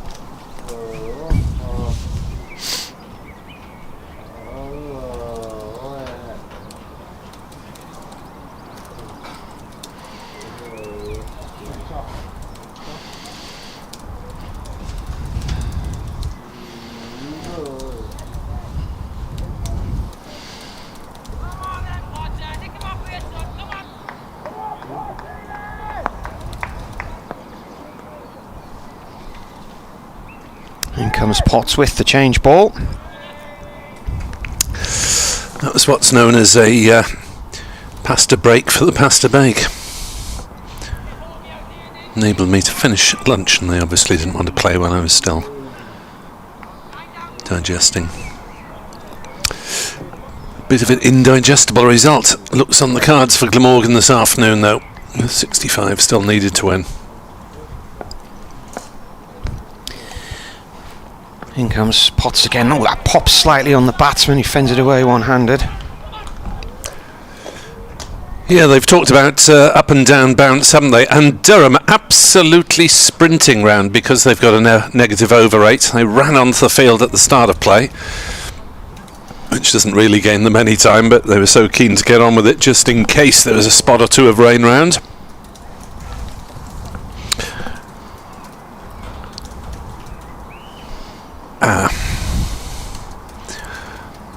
Umpire Wharf on the walkie-talkie. Did they change the ball there? Yeah, I think they did. Yeah. So it'll be rain to bowl the first over from the Lumley end as the lights do indeed flicker into life off a shortish run, and Nisa plays it on the offside and Peterson fields cover, and there's no run. So we'll finish this game under the lights. Batters at the crease, Nisa on 9, Van der Hoogten on 5, and rain bowls, and Nisa plays to mid-wicket, and there's no run. I presume the shorter run is because of the over rate. Possibly, yeah. They were -3, weren't they? What are they now? Is it down to -2? It's too small for me to see. -2 now. Rain then off pretty brief run to Nisa, who turns that one off his legs, and will get at least a couple down towards square leg. I think it'll be 4. No, it isn't, stopped by Potts cruising round the boundary, and Nisa moves on to 13 and Glamorgan on to 130 for 8. Durham obviously confident of getting these 2 wickets, as they should be, but if it means that the bowler isn't operating at full pelt, then there's just a little risk of that being counterproductive as rain bowls, and that's allowed to go through outside off stump by Nisa. Ball quickly transferred up the other end to Stokes at mid-off. No messing around. Ben Rain is told to hang on. Oh, there's someone standing by his car. Oblivious to what's going on. It wasn't moving. No. Come on. As Nisa bowls up to Nisa plays that one rather from Rain up to Stokes at mid-off. There's a chap standing still, about 5 or 10 metres wide of the sight screen. How is that disrupting things? Rain into Nisa, who blocks off the back foot. 4 off the over. Glamorgan 130 for 8. Need 61 runs to win. Durham just need the 2 wickets.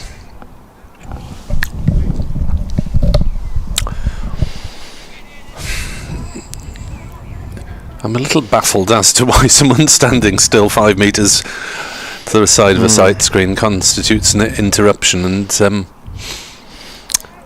Neil Carey sent a screenshot of the plane tracker thing saying it's a BA flight. Yeah, I just had a look.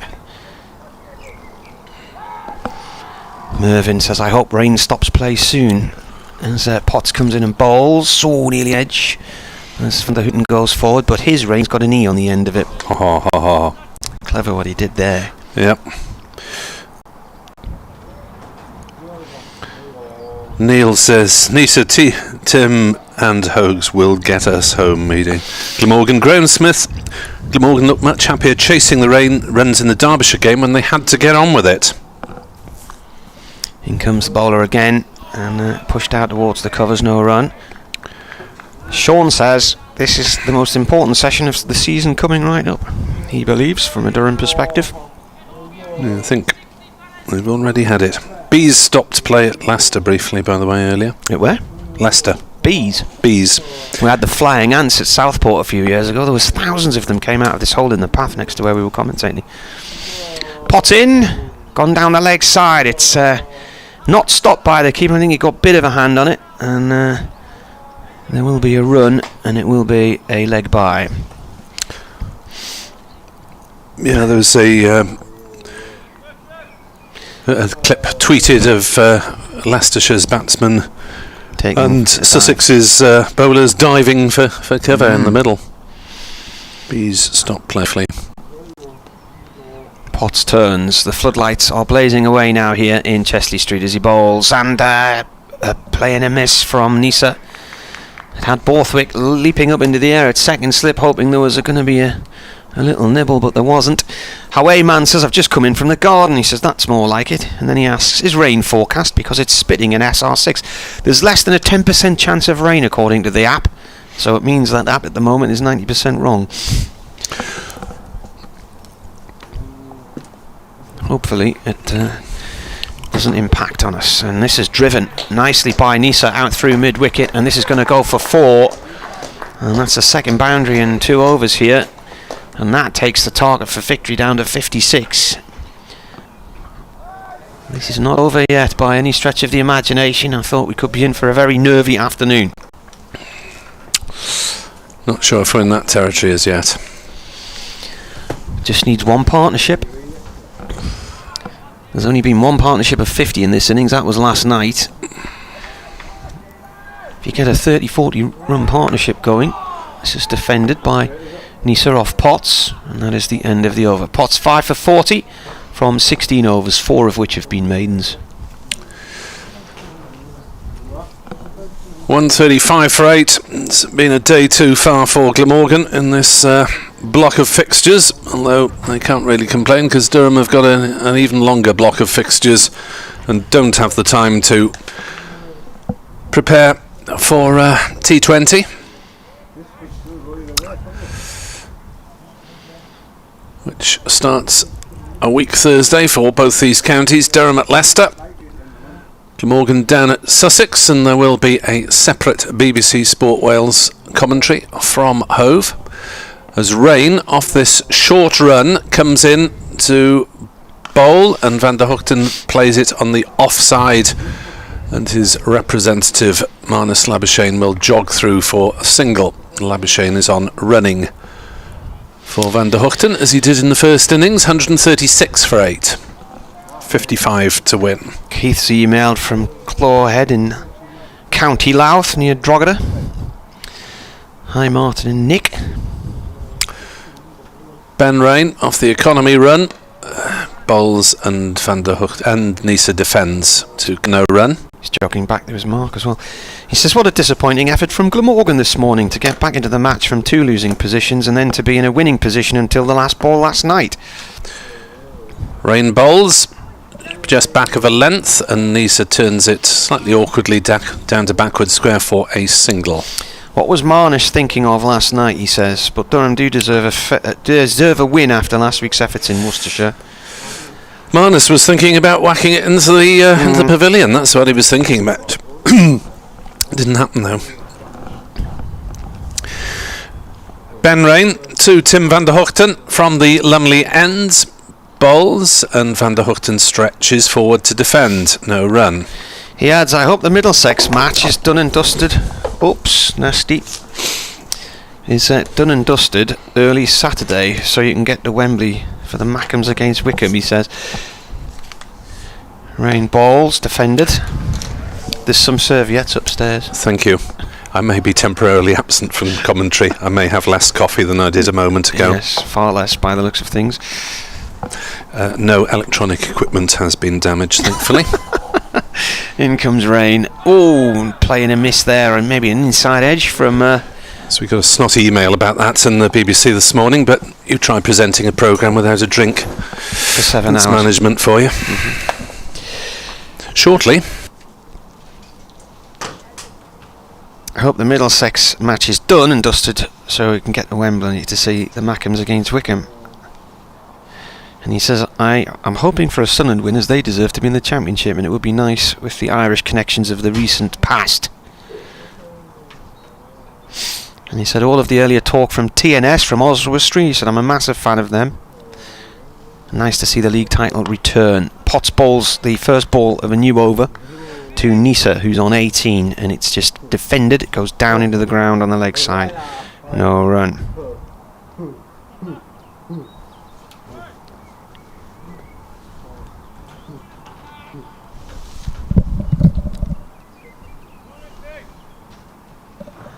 One or two words of encouragement being shouted out in the middle, but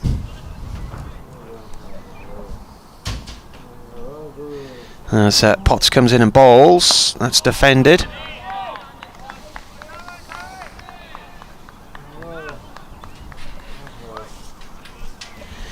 So then 54 to win, 2 wickets needed. Game on a knife edge here in Chesley Street on BBC Radio Newcastle and BBC Radio Wales. Camera's just catching Nick cleaning the desk now. Give it a wave, Nick.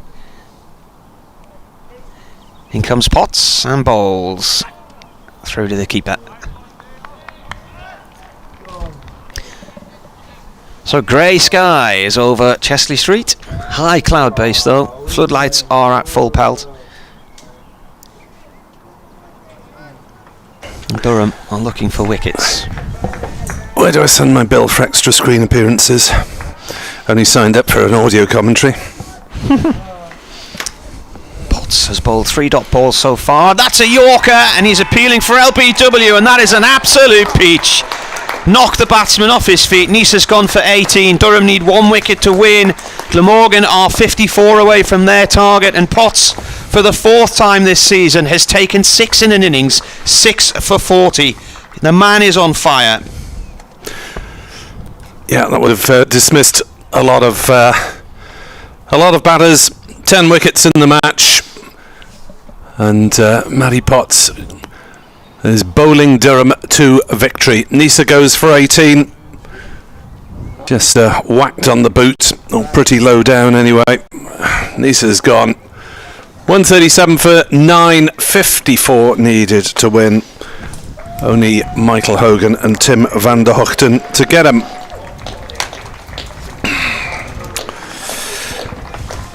And they have got runs for the last wicket before, but not in a pressure situation like this. 17 added for the 9th wicket.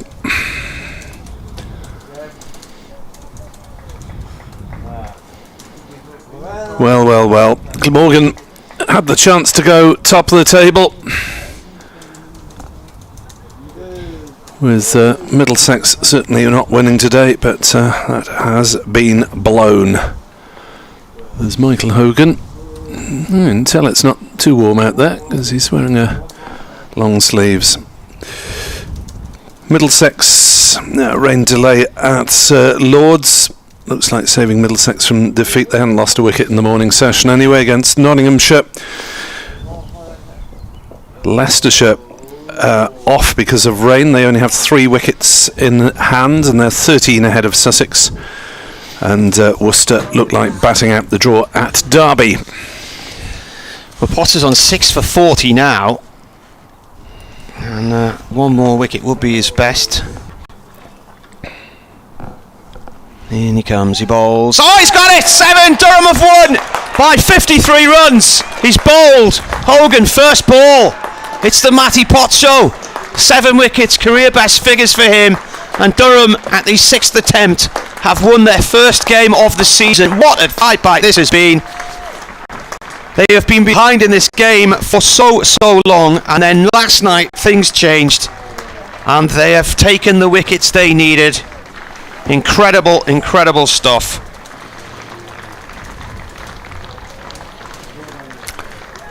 Glamorgan look disconsolate. The game has completely gone away from them in the last day. Matty Potts has been the man who's done nearly all the damage. And Glamorgan trudge off dejected, having suffered their second defeat of the season in a game which they have been on top for long sessions but couldn't finish it off. 191 proved too demanding a target, and 137 all out is all they can manage. Hogan bowled first ball. Van Hoogten is left 6 not out. Well played, Durham. And they've won actually by a greater margin than we were saying, because when Nisa was out, something was said, and they've had 5 penalty runs awarded against them, Glamorgan, for a level breach. So Durham have actually won by 58 runs.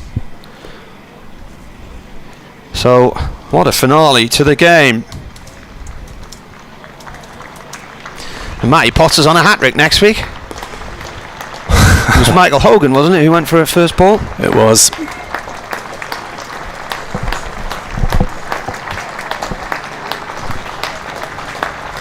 Well, a very strange little twist at the end of a very disappointing game for Glamorgan. They'll need to learn lessons from that. 137 all out. Well played, Durham. Update for BBC Radio Wales summons, so I'll leave Martin to summarise the game. Thank you very much indeed for listening. And the lovely smell of coffee though. Oh, now the wires. Wake up and smell the coffee, as they say. Wow, what a win. So Potts finishing with a career best 7 for 40. And actually, you know what, in a head-to-head, let's work that out. What were the best bowling figures?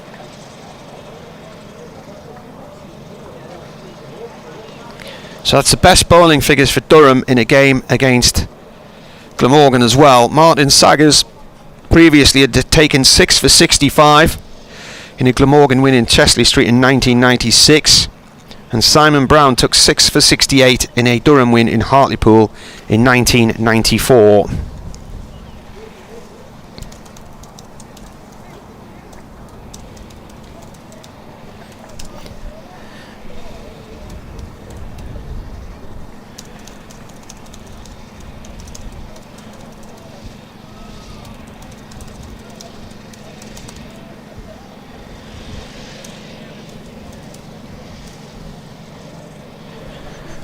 Well, that all happened so quickly. I hadn't even written Michael Hogan's name in my notebook.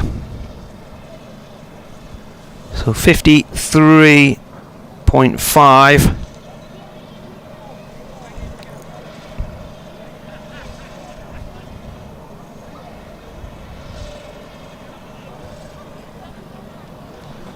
So Potts has 35 for the season and a career best 7 for 40.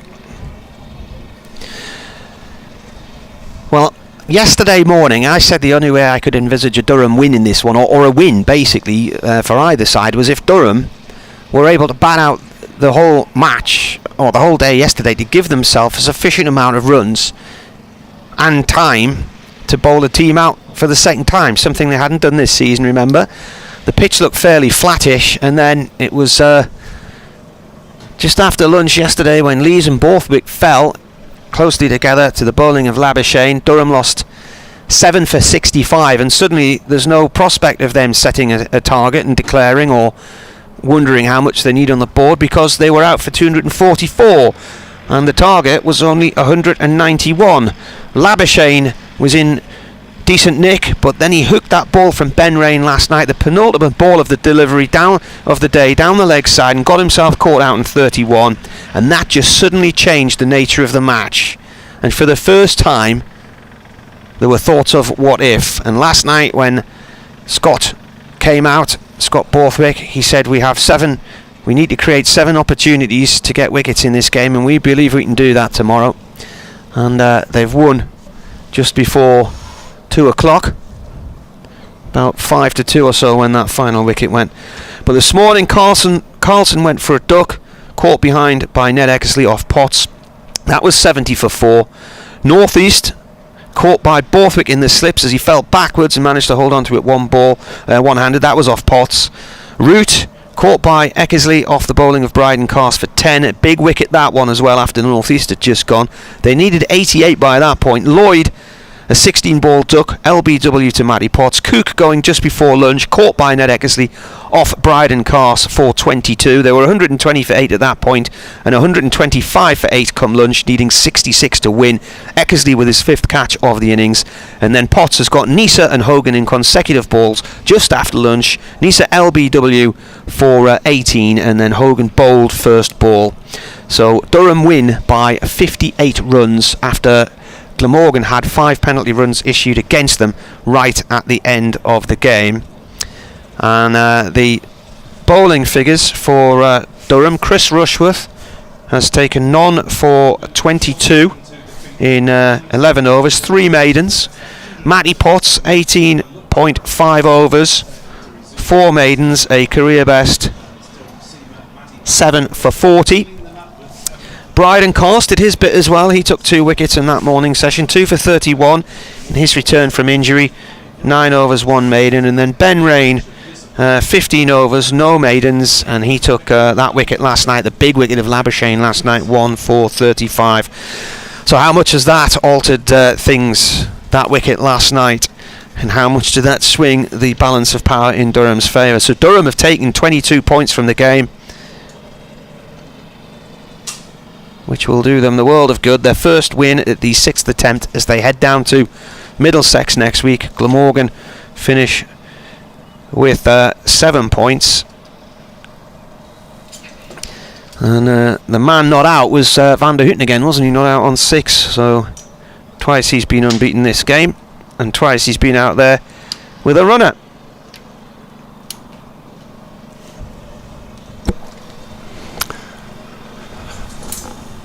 So Glamorgan's batters letting them down today, really. No one has particularly looked like getting going. They allowed Durham to dominate. Quite passive, quite un-Glamorgan-like against the Durham seam attack, with Ben Stokes not even needed. And it's a 50% record then from the first block of games. 1-2, lost 2, drawn 2. Missed the chance to go top of the table. More consistency needed on the batting front. The bowlers did a pretty good job considering they were 1 down for most of the match and 2 down for half the match. But David Lloyd's not the only one who's been out of sorts this weekend. The whole batting performance has been. And they can take a break to lick their wounds, patch up some battered bodies, especially among the bowlers, and look forward with hope to the T20 competition, which is their next engagement. Sussex away, week Thursday. Look forward to bringing you coverage of that on BBC Sport Wales. But it's been a chastening day and a chastening end to the first block of fixtures for Glamorgan in the County Championship. Yeah, thanks very much, Nick. Safe journey back down the motorway network of Great Britain. Durham, by the way, with the points they've taken in this match, now move on to 80, which is currently what Notts have. They're still playing Notts against Middlesex at Lords. The last time I looked, it was raining then. It looks like it still is, so that one could end in a draw there.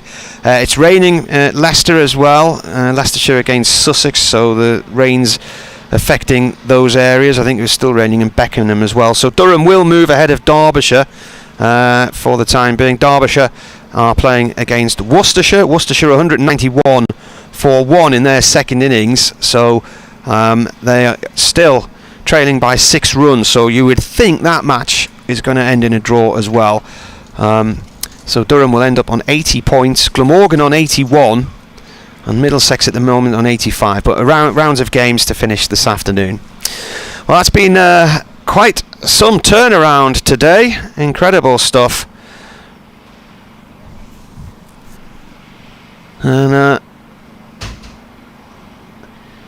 Michael says, how long do you think it'll be before we lose Matty Potts to England? It'll be in 2 weeks' time, because he's going to, by the looks of things, going to be called up next week for the first test against New Zealand on the 2nd. He said, I was privileged to see him get his first wicket at Canterbury. I was also present at the Riverside when Mark Wood got his first one. got his first one Sunday afternoon. And Paul Wilson says, get in, get in, get in. Well bowled, Matty Potts. Right, well, I'll head over to the pavilion and try and see if we can get some reaction, and perhaps it may be a certain Matty Potts that we're speaking to in a while, and there'll be a reaction to this on the BBC website, and indeed in the breakfast shows tomorrow, in the news bulletins and the sports bulletins on BBC Radio Newcastle and BBC Tees. But that is it from here, where Durham have won by 58 runs after Glamorgan were awarded 5 penalty runs for something that was said by Nisa, or a display from him, something he did as he was walking off the pitch, having been given out LBW to Matty Potts. Thanks for joining us this week. We'll see you again soon.